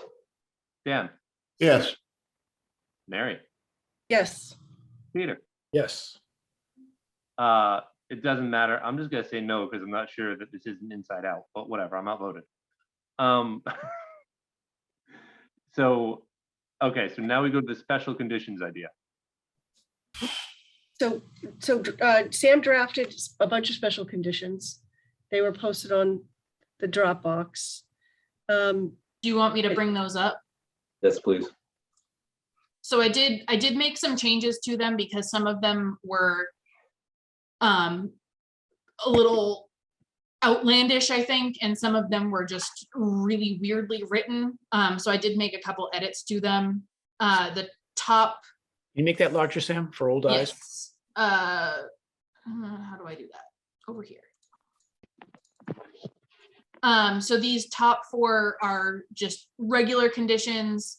And then the bottom ones are perpetual conditions to obviously be in place regardless of transfer of ownership, timelines and whatnot. So initial installation between April 15th and November 15th seems pretty standard for dock type things. As much of the structure should Well, be. I think that should be for every year, initial installation. Yep, and for- that's down below as well. Okay, good. Yep. So then construct as much offsite as possible and bring in by boat for installation, specifically by boat, so that it's not being dragged across the marsh. And then to submit a construction sequence and methods no later than at the time of the pre-construction meeting, which I can approve when they come in. Photos of the dock area as well as a control area, which was something that Brian had mentioned, to get a control photo specifically so that we can say, okay, maybe the marsh just had a bad year. It's not your fault that the grass looks bad. It's just a bad year for everything, so that, you know, Dave's not getting blamed for poor marsh conditions. And that's for, I put that in on installation removal of the temporary structures for the first 5 years following initial installation. Mostly because I would think that if after 5 years we haven't seen any major issues, then, you know, occasional checking in on it when people are out and about in the marsh should suffice after that. And then ensure that all pile supports are being placed as much as possible without going directly through vegetation. Sorry, I just read that really wrong. And then where pile supports may impact vegetation, the disturbance should be documented and the disturbed vegetation should be restored in kind within 1 year of completed installation. Perpetual conditions, gangway and float should be removed by November 15th and reinstallation no sooner than April 15th. No materials or temporary structures can be stored on site. Again, that's a pretty general thing. I believe that's actually in the 10A permit as well. I don't know if there's dates, but it is kind of a thing that they have to remove them. Complete structure should remain in compliance with all applicable regulations. Changes or modifications are subject to the review of the commission. And then if at any point the commission or the agent determines that something is wrong with it, there's an adverse impact, something needs to change, then the owner has to come back in front of the commission to discuss moving forward, whether that's just changes in the structure, whether it's, you know, removal of the decking for a year to, you know, see if that helps, or removal altogether. And then no additional structures or accessories should be placed on the property without proper approval from the Conservation Commission. And that includes pretty much everything, not limited to what I have listed, but just a couple general things that came up. And that's all I got. I would suggest an addition to the, perhaps even just a sentence to special condition 80, giving these conditions teeth. The one thing that worries me here is that we condition these things all the time, and then I can go out in the marsh and find people. You know, I'm out in the marsh for my job in March, and I see plenty of 10A docks that are still have their floats out. So given the sensitivity of the site, I would see what the rest of the commission thinks about adding some teeth to this, and just say, you know, maybe saying adding a failure to comply with any condition within this, leading to, you know, the removal of the dock, gangway, and float for a year, you know, to giving the conservation agent to impose some type of repercussion for not following the conditions. So would that kind of fall under, I mean, there is verbiage in the rest of the special conditions that say failure to comply with any conditions or with the applicable approval can result in enforcement action. So we already have that in there. I think maybe, Ben, we could address it further up where there's a reporting requirement for photos for 5 Yes. years. I think that reporting requirement should include not just photos, but a written statement from a wetland scientist and, you know, describing whether the facility is in compliance with the order of conditions, because we can't all get out there to see it. And also to provide us a specific date it's due by. So by December 1st of each year or something, or December 30th of each year, that a written report provided by a qualified wetland scientist or other professional approved by the conservation agent.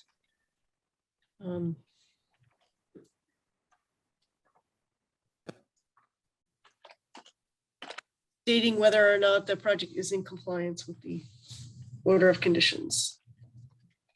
Yeah, I'm gonna agree with Mary on that one, where I don't think you can put too many details in number 76. Just for the sake of clarity, so all parties know, you know, very clearly, you know, I don't know, like the photos will be taken toward the north, or it'll be, you know, upside down and inside out. I don't, you know, right? Like, it just, everybody needs to know exactly what they're going to be getting every time. I also think with sea level rise being that 76 should probably be, you know, there should be a version of that in the perpetuals, just because conditions are going to change under the dock, whether or not the dock is, you know, perfect project.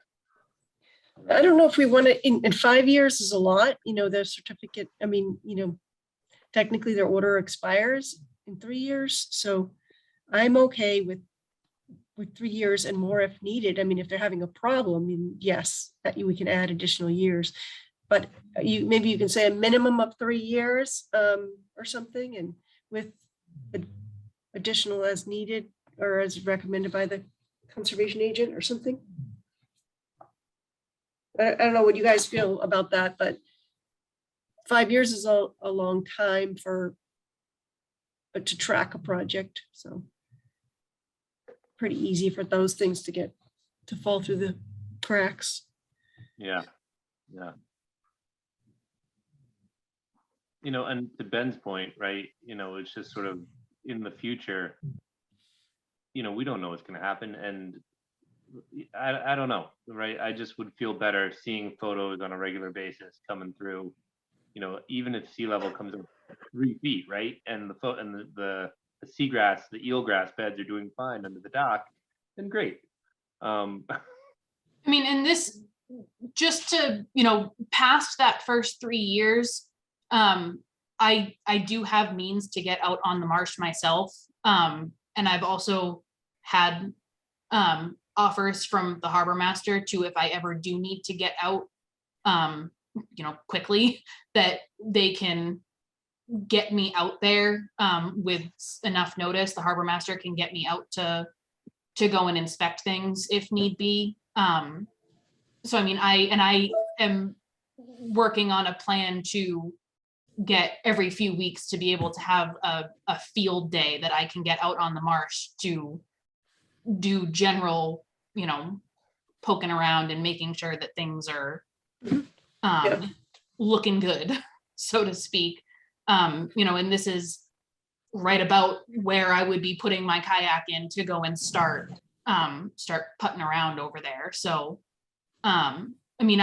I can absolutely keep it on my list of places that I check out even after the 3 years. So, Yep.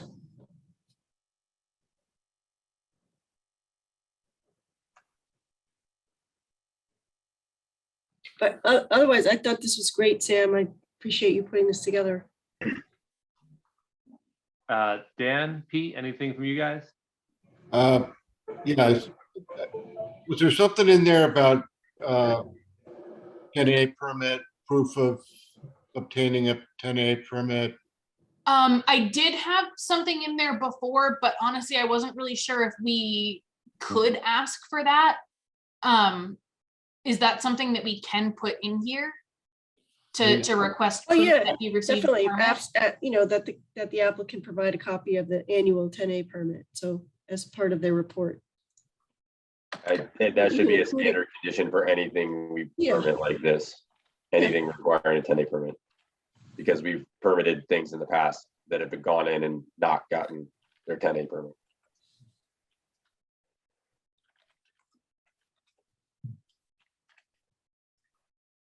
Fix the numbers later. Yeah. Dave, what's up? Yeah, if I could ask the question, the 10A permit is what, basically the dock permit from the harbor master? Yep, that's what you get through the harbor master. Jim Valonis is the contact for that. Yeah. And he'll walk you through that process and everything. I just talked to him about it a couple weeks ago, and pretty much his process is that he will want to see that you've received the order of conditions from us. Correct. And then he's all set at that point to make sure that you've got the appropriate permits. All right, thank you.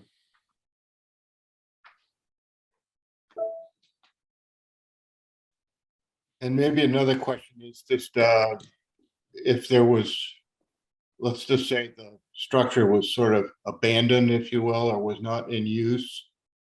Is there any reason to put anything in there about, related to that?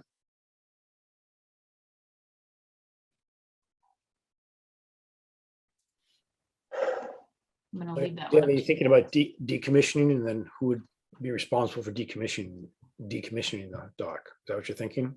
Well, just, if nobody's using it, there's not much point. It's, it is having some, there is some impact, even though it's minimal.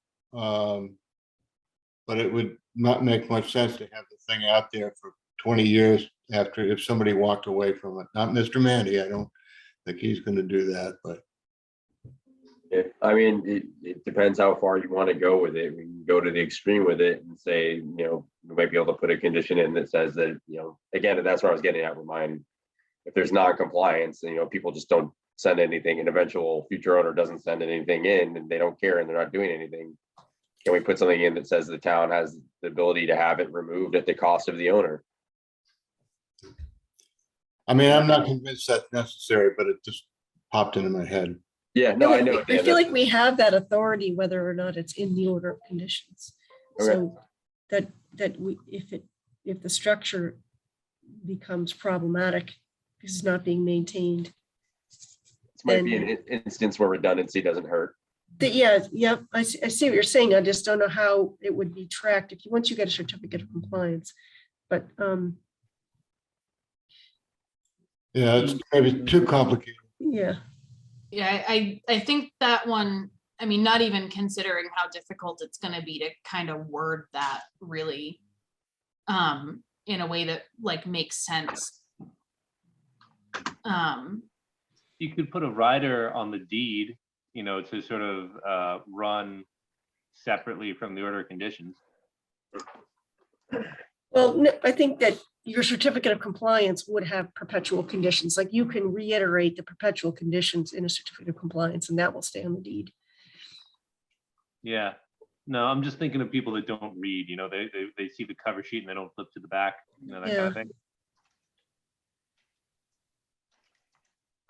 I think, yeah, it gets tricky when you start to regulate what ifs like that. Yeah, If there is I the think, impact, I think Mary has a point too, that, you know, if at some point in the future, myself or whoever comes after me as the agent years from now, if they happen to go out there and say, wow, this is a decrepit old dock that, you know, no one seems to causing have been damage out to the here. marsh. Yeah. Yeah, and it's, you know, it's causing damage. We need to have something done about that.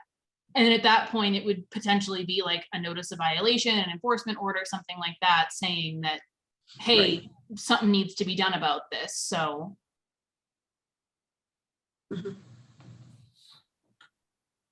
I don't think having a condition for that is necessary entirely.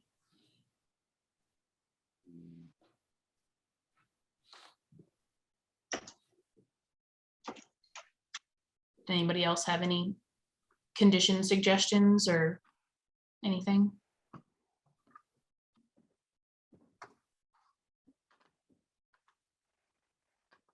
So let's go back to, you know, my comments about 76 and thinking that some variation on that should be a perpetual as well.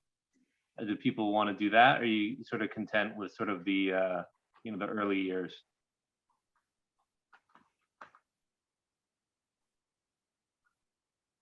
I mean, I think the early Yeah, like years Sam, from, I think that the verbiage, it could be maybe cleaned up a little bit, the added verbiage saying that. yeah, we reserve I'm the right. gonna clean it up. This is more for my notes for right now, and I'll clean that up and make it sound.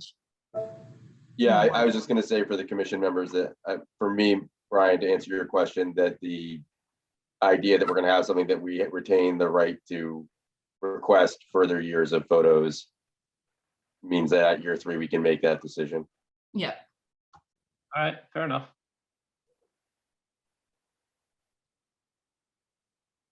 Mary, Dan, Pete? I'm good. If no one has any other comments, I'll make another motion to approve the special conditions with the language corrections that Sam is going to provide. So we can all take another close look at it before we sign it. I'll second that. Okay. Roll call. Benjamin? Yes. Daniel? Yes. Mary? Yes. Peter? Yes. Yeah, I'll vote yes as well.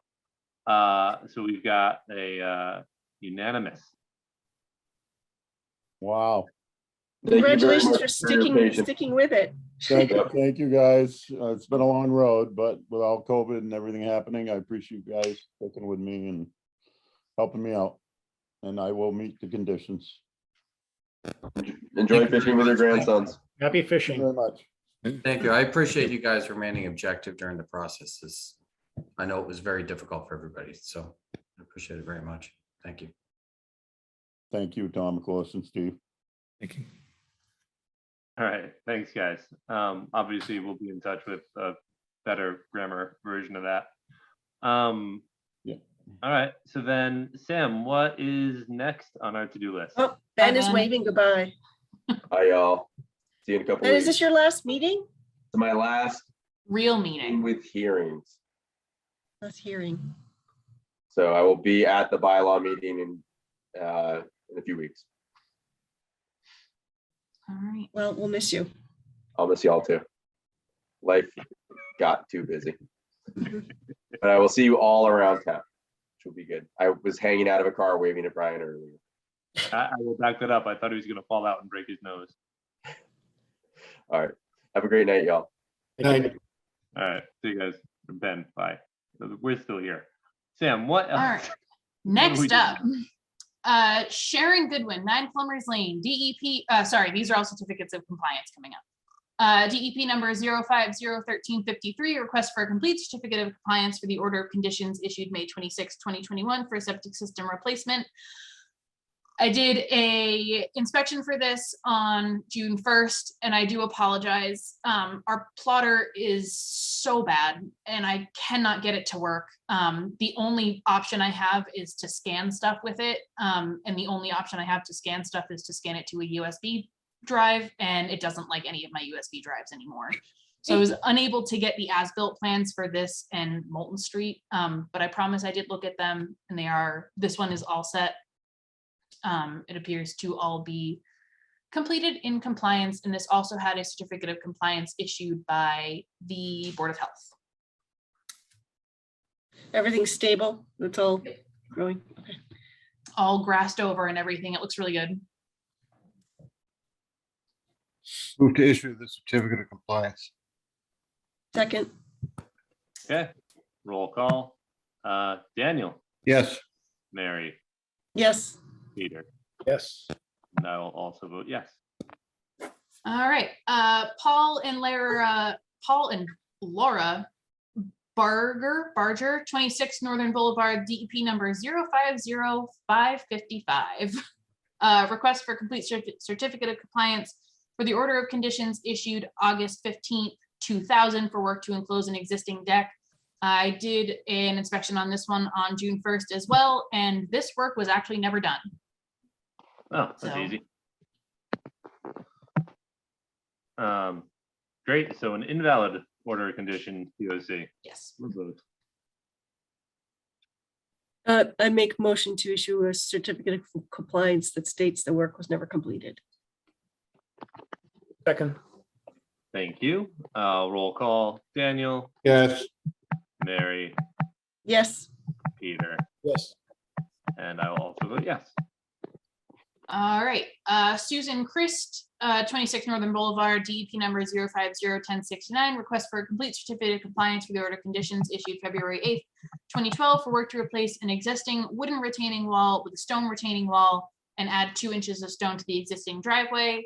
I did the inspection on this one on June 1st as well, and this one is all set. The retaining wall looks really, really good. It was installed 20 years ago and still appears to be handling itself very well. It looks very well stabilized, and the driveway looks very good as well. Okay, great. No concerns then? Just a question. It says 2012 was the order. I mean, how did, what happens if the order's expired, or has just been continued? So even if they're expired, we can still do the certificates. Okay, The only thing with the expirations is that they can't continue doing any work, but the certificate of compliance isn't an issue. okay, thanks. Make a motion to issue a certificate of compliance for 26 Northern Boulevard.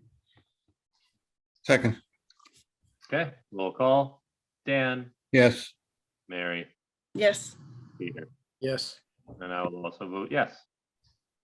All right, Michael Spears, 5 Molten Street, DEP number 050554, request for a complete certificate of compliance for the order conditions issued June 6, 2000 for work to replace the septic system. Did the inspection on June 1st.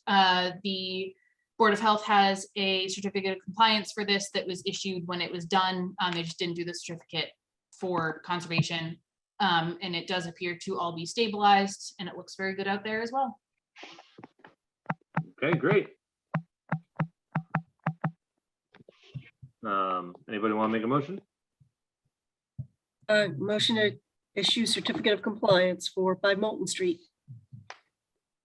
Second, Okay, thank you. Roll call. Dan, yes. Mary, Yes. Peter, Yes. and I will also vote yes.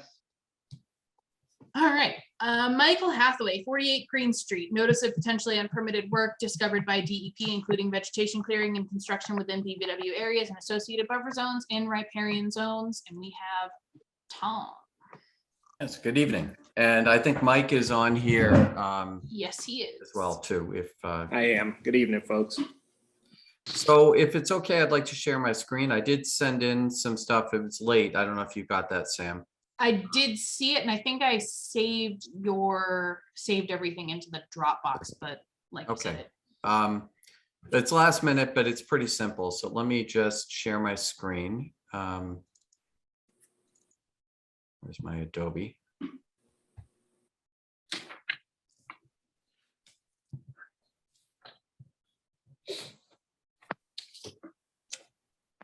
Hold on, I need to close some windows. I'm having all kinds of trouble tonight with Zoom. in the meantime, Tom, I can throw out there that, and I can't remember what the date was that we actually went out there, but I met Tom and Mike out on the property shortly after you guys had done your site walk, and we took a look at everything. Tom went over the plan that he has for everything, for all of the mitigation and extra protection and whatnot. And it all looked pretty good to me. It all sounded like a really good plan, from what we did out there, from what we looked at. Okay, so first of all, you should be able to see my screen now. Yes. And I created two graphics. This is 2013. So you'll notice riding ring, compost area, right? And then when you look, you got compost area and riding ring, right? So these have been here for a while, and there is a step for buffer zone work. There's a statute of limitations that would be 70 years in this case. However, what we do have is around the riding ring from when the surface was changed, we have, I think it's 8 piles of sand that are right at the wet edge. And what we are proposing to do is to remove those, pulling the material sort of away from the wetland towards the riding ring as it's removed, and then laying down a seed mix and then throwing down straw. And I think in this case, really any non-offensive seed mix would be fine. These areas are very small. You know, we can use a conservation seed mix, but I even think just the Gangway conservation mix would be fine here. Now you're teasing me.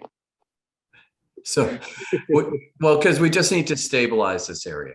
So we can, if the commission wants, we can use, you know, the full-on New England wetland plant conservation mix, which is a robust native species thing, or we could, you know, but basically we just have to stabilize these small little pile areas that were in this area. For the compost area, what I looked at is between the wet edge, which, you know, it looks like the impact kind of has extended right to the wet edge in terms of just the area that's cleared there. And between that and the pile, we'll build a very small sort of earthen berm that will shape the area where the compost goes. And then we'll still use the straw wattle the way Mike has been doing. He always has straw wattles left over from job sites. So he's just routinely had a straw wattle at the base of his compost pile there. So we'll continue that practice as well. And then there was an area where there's a little bit of rutting. There's a culvert under sort of an interior, I'll call it a sort of farm road, but it's basically where the mowing tractor and, you know, things go and drive off in this area. And basically we're agreeing that, you know, we're not going to drive it during wet conditions when it ruts. By now it's actually pretty hard and you can drive over it without doing any harm. And there's just a rut that's there from going down there when it was a little too damp. So Mike will be a little bit more careful about not going down there when it's too wet. So that's kind of our strategy on how to go forward. We would let Sam know before we do the work on removal of those piles. And I would be on site at a minimum for the removal of the first pile. And if it looks like everything is going along perfectly and there's going to be no issues, I may not be there for the entire removal, but I would check in. And if it looks like after the removal of the first one that it's a delicate operation and I had to stick around, then I'll stick around for it. And we would give Sam enough notice so she has the opportunity to be there and observe as well. So, so I think, you know, the other thing is, as you saw from the bittersweet filing, we have proven that this is not a perennial stream. So this is not a riverfront issue. It's really just buffer. And although the wetland does come right up to just, you know, within inches in some cases of where those piles are located. All right, thank you, Tom.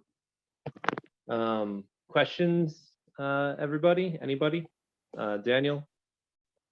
I think the plans, you know, sounds good to me. It's, I'm just sort of wondering how we wind this up.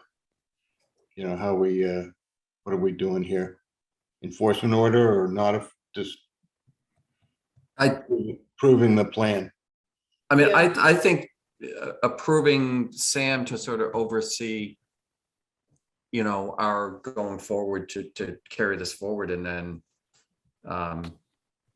just kind of recording that the commission has been satisfied with the resolution of the matter would be what seems to make sense to me.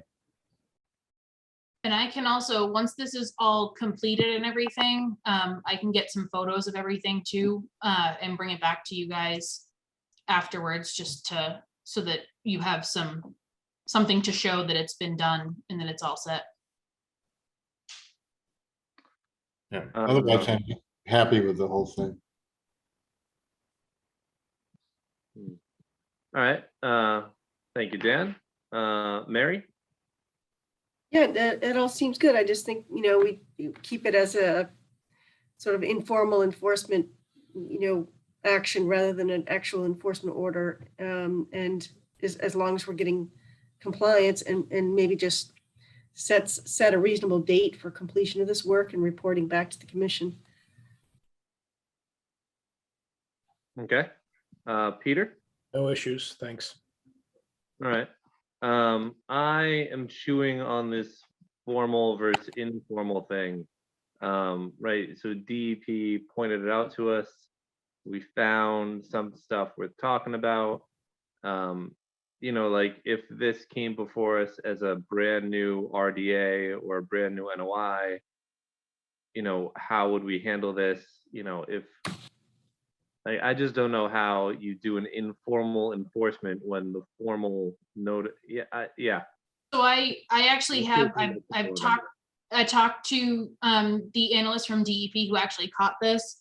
And I've kind of explained to him that, you know, that the homeowner has been very cooperative, that he has Tom helping him, and that we are keeping an eye on it. And, you know, he asked what the plan was, and I told him that, you know, there's a potential that we might do the enforcement order, but where, you know, Mike has been so cooperative with it and he's been so willing to help out, and we have a plan in place that's gonna, you know, that they were looking for approval on. He didn't seem too concerned about doing any formal enforcement, as long as everything was being taken care of appropriately. Okay, so then that's helpful.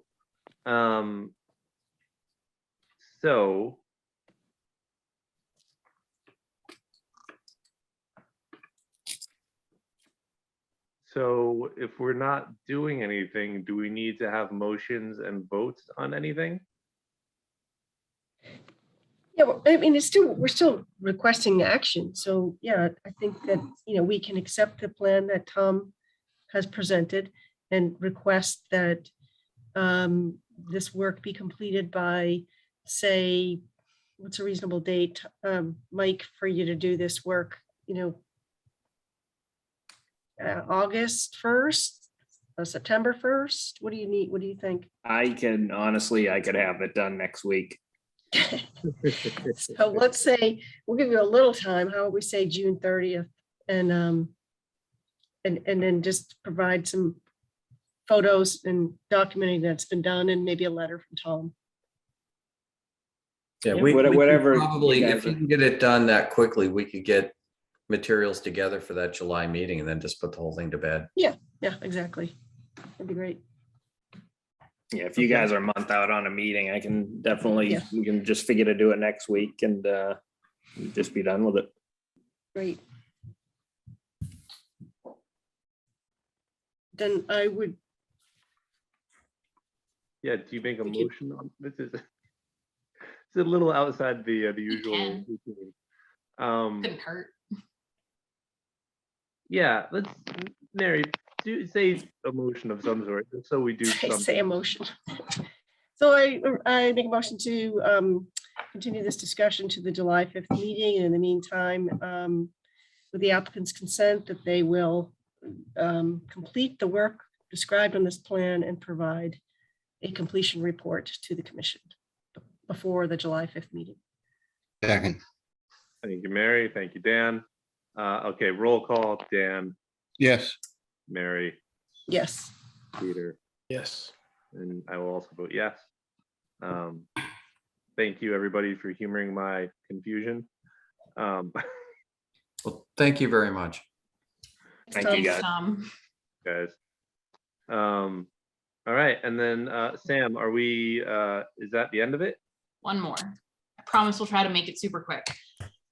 So this is Camille Marin, 22 Dartmouth Way, notice of violation issued to homeowner for unpermitted work, including additions and expansions to the existing single-family structure. So I believe Camille is actually in here with us, or she was at some point. Yep, she is in here. So I'm just gonna go over it real quick. Essentially what we had was there was a report that there had been some unpermitted work done on the home, and I can bring up the pictures for you guys so you can see them. So what we had was, this is the original photo. So as you can see, you know, this is a little bit smaller. There's nothing really back here on the back side. And what you're not going to be able to see from the other photo is that there's a deck kind of over here in the corner. And then this is, so that one was from, I believe, 2018, I think. This is the aerial from 2020. So obviously there's some expanded addition back here. There's a little addition over here. There's a patio on the back. And now, again, what you can't see is that there's a deck kind of back here on this top right corner. I went out last week, I believe it was the 31st, and met with Camille on site. I didn't have any concerns really about the patio out back. It appeared to have kind of like a coarse sand, you know, matting on it. I don't know what word that is. In between the pavers, there was coarse sand. So that didn't really appear to be an issue.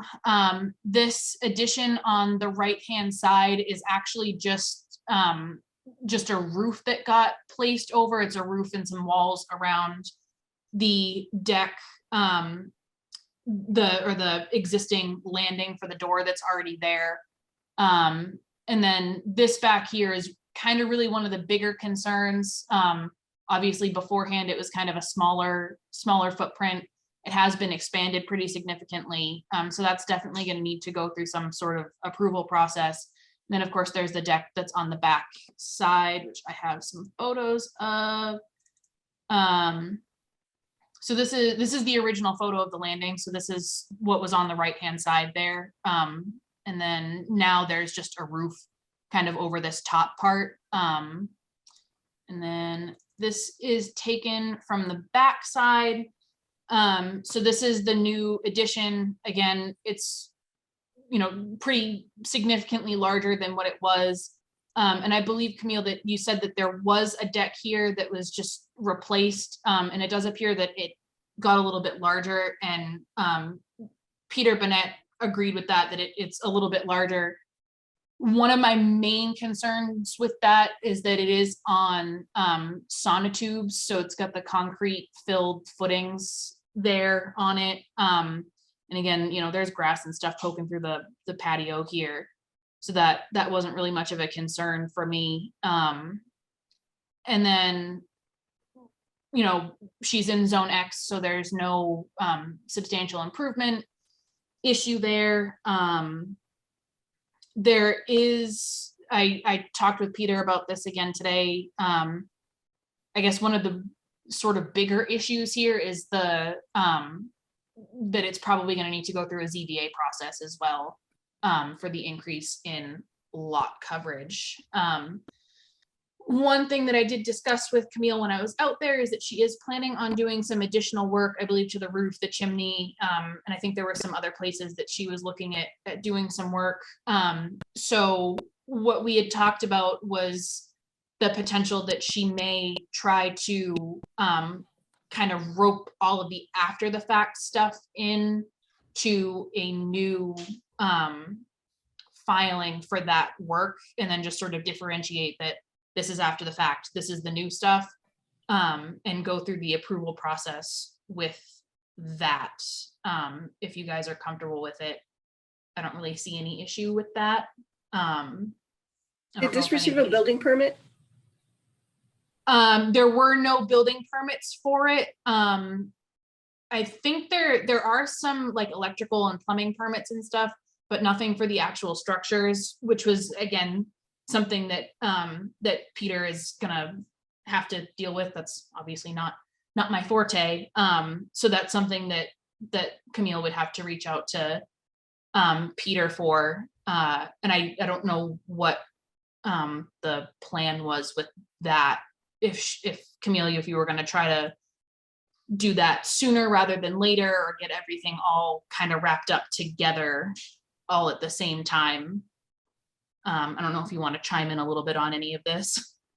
Yeah, so I did talk with Peter in September, and we discussed it. And since then, I've been trying to be in touch with architects. I have several quotes coming in now on other work that needs to be done to the house that is getting to be critical with water damage and things like that. So that process is underway.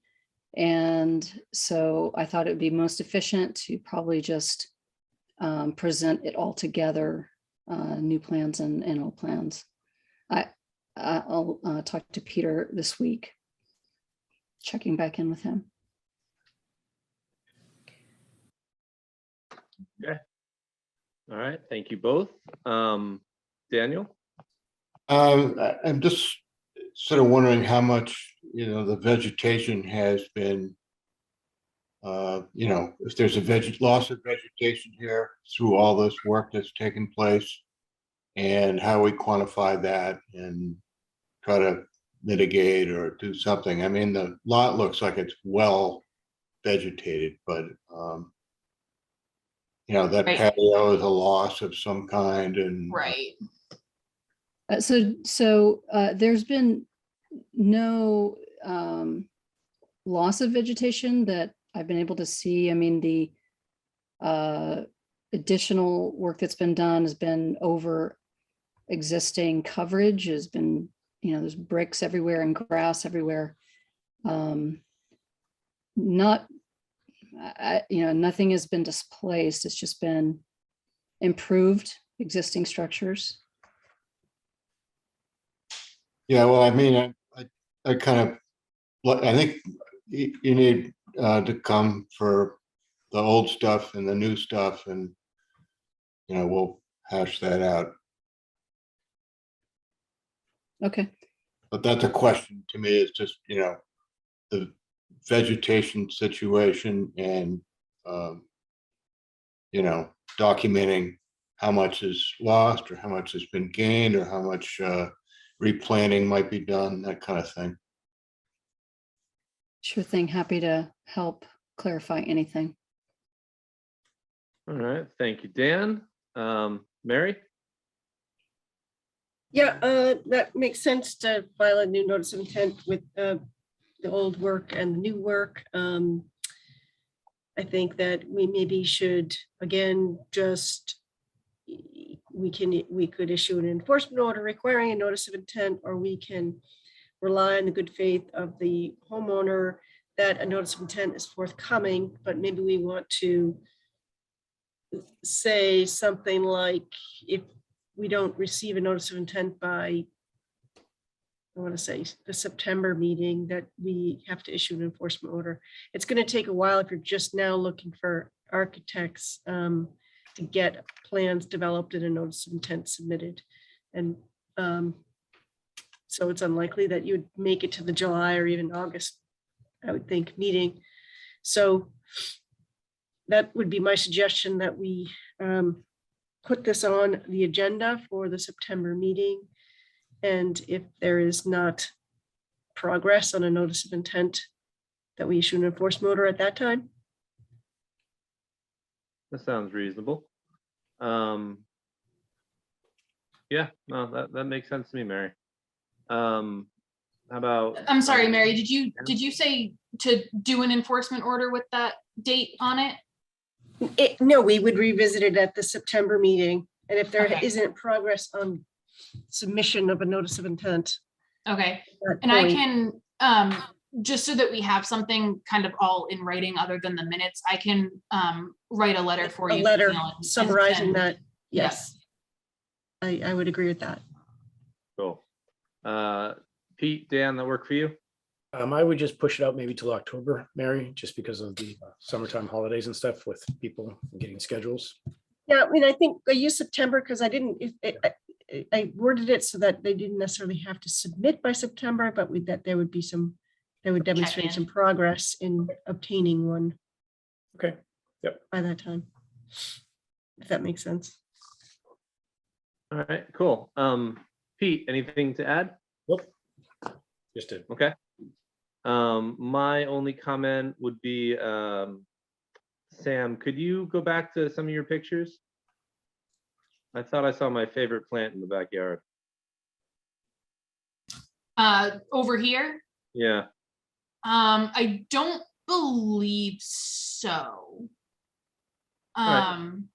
I'm not 100% sure what that is, but thanks to you, I see it everywhere. And every time I see it, I cringe at it. And I didn't do any cringing while I was out here. So I don't think that's it. Okay. Yeah, I know what you mean. And the fact that you didn't trigger, that's probably a good sign. All right. Yeah, that was my comment. Otherwise, I think Mary, let's just do what she said and that'll work. All right. How are we? Do we have public commentary on this one? Not for this one. Okay. I mean, I guess if Um, we can open it up if we want to. I don't know if it's not a Right. public hearing. So. No, it's enforcement. Right. So I think, when you do these non-enforcement orders, is it just, does it just say violation notice or something? Yeah, like so that? I start out with a letter that just says notice of violation, and Yeah. it just has some stuff that says, report to or come in Right. before the commission at this date, contact me to confirm receipt of the letter, stuff like Uh-huh. that. And like a very brief outline of what the violation is. Yep. And I usually do that as a first step, as opposed to starting out with a full-on enforcement order going, to DEP. and So have you already issued that in this case? Camille did get a letter, Okay. a couple days probably before I, went out and met with her. So she has a letter and I have a copy of it in the file as Okay. well. Great. And I'll write up that letter tomorrow and drop it off to you, Updating it. Camille. Thank you. All right. And if we're all set, I do have one more quick thing that we forgot to do up at the top of the meeting. We have to continue the thing that nobody came out for. 42 Middle Road. Yes. I guess just one last quick run over. No one that's still here is here for that. Going once, twice, sold. All right, so Martin Chassis, 42 Middle Road, DEP number is unassigned. Notice of intent for work to construct a single-family home with septic system on wetland crossing for driveway installation work will include restoration mitigation continued from May 24th. All right, do we have a motion to continue? Motion to continue. Second, All right, thank you. Roll call, Daniel, yes. Yes. Steve, Yes. and I also vote yes. Great. All right, and super quick thing about the bylaw stuff. So we have our workshop on June 21st. There is a new document on the website that kind of does a very rough outline of what the potential regulations might be. That's up on the website. And I'm hoping that sometime before the 21st, I'm gonna have an entirely new draft after I get in touch with town council to make sure that this is something even worth doing. I'm gonna look at trying to get an entirely new draft showing that Plum Island is one thing and we have an entirely separate bylaw altogether for the inland stuff. No amendments at all to the bylaw as it stands, something new entirely, but I'm gonna get in touch with town council about that first before I do it. Yeah, on that point, Mary, I was talking to Ben about this and I thought I recalled the town council told us not to break it into a separate bylaw, but do you have any memory on that? No, she just didn't want us to touch the Plum Island Okay. part of it. I don't remember that being the case. I do remember we discussed whether or not to hire outside help. Mm. And Sam was going to look into whether or not there's any budget for us to be able to do that. Yeah, and at the moment there is not. At the moment we have $50 left in the budget. Yeah. So as of right now, no. I don't know about any, potential for being able to do grants or anything. Right now, everything that we have coming into the budget for the next fiscal year is all kind of already spoken for, and there's probably not going to be enough left over after paying like dues and everything for organizations that we're in to pay a consultant. So, but I can talk to Tracy maybe about like if there's any grants or anything that are available that we might be able to do for that. Mhm. Cool. And we are putting another bylaw workshop on for August 30th. We have 3 meetings in August. So the last one in August is going to be a bylaw workshop. That's all I got. Okay, thank you. And then it sounds like you guys all are ready to call it a night. Who would like to make a motion to that effect? Make a motion to adjourn. Come on. Second. Hey, there it is. All right. Roll call. Daniel, Yes. Mary, Yes. Peter. All right. Twist my arm. I will also very reluctantly vote yes. Great job, guys. We killed it. That was a really long. Honestly, didn't last as long as I thought it would. I was expecting to be here until like 11 o'clock. Good night. Good job. All everybody. right. Good night. Hi, everyone. Bye. Bye.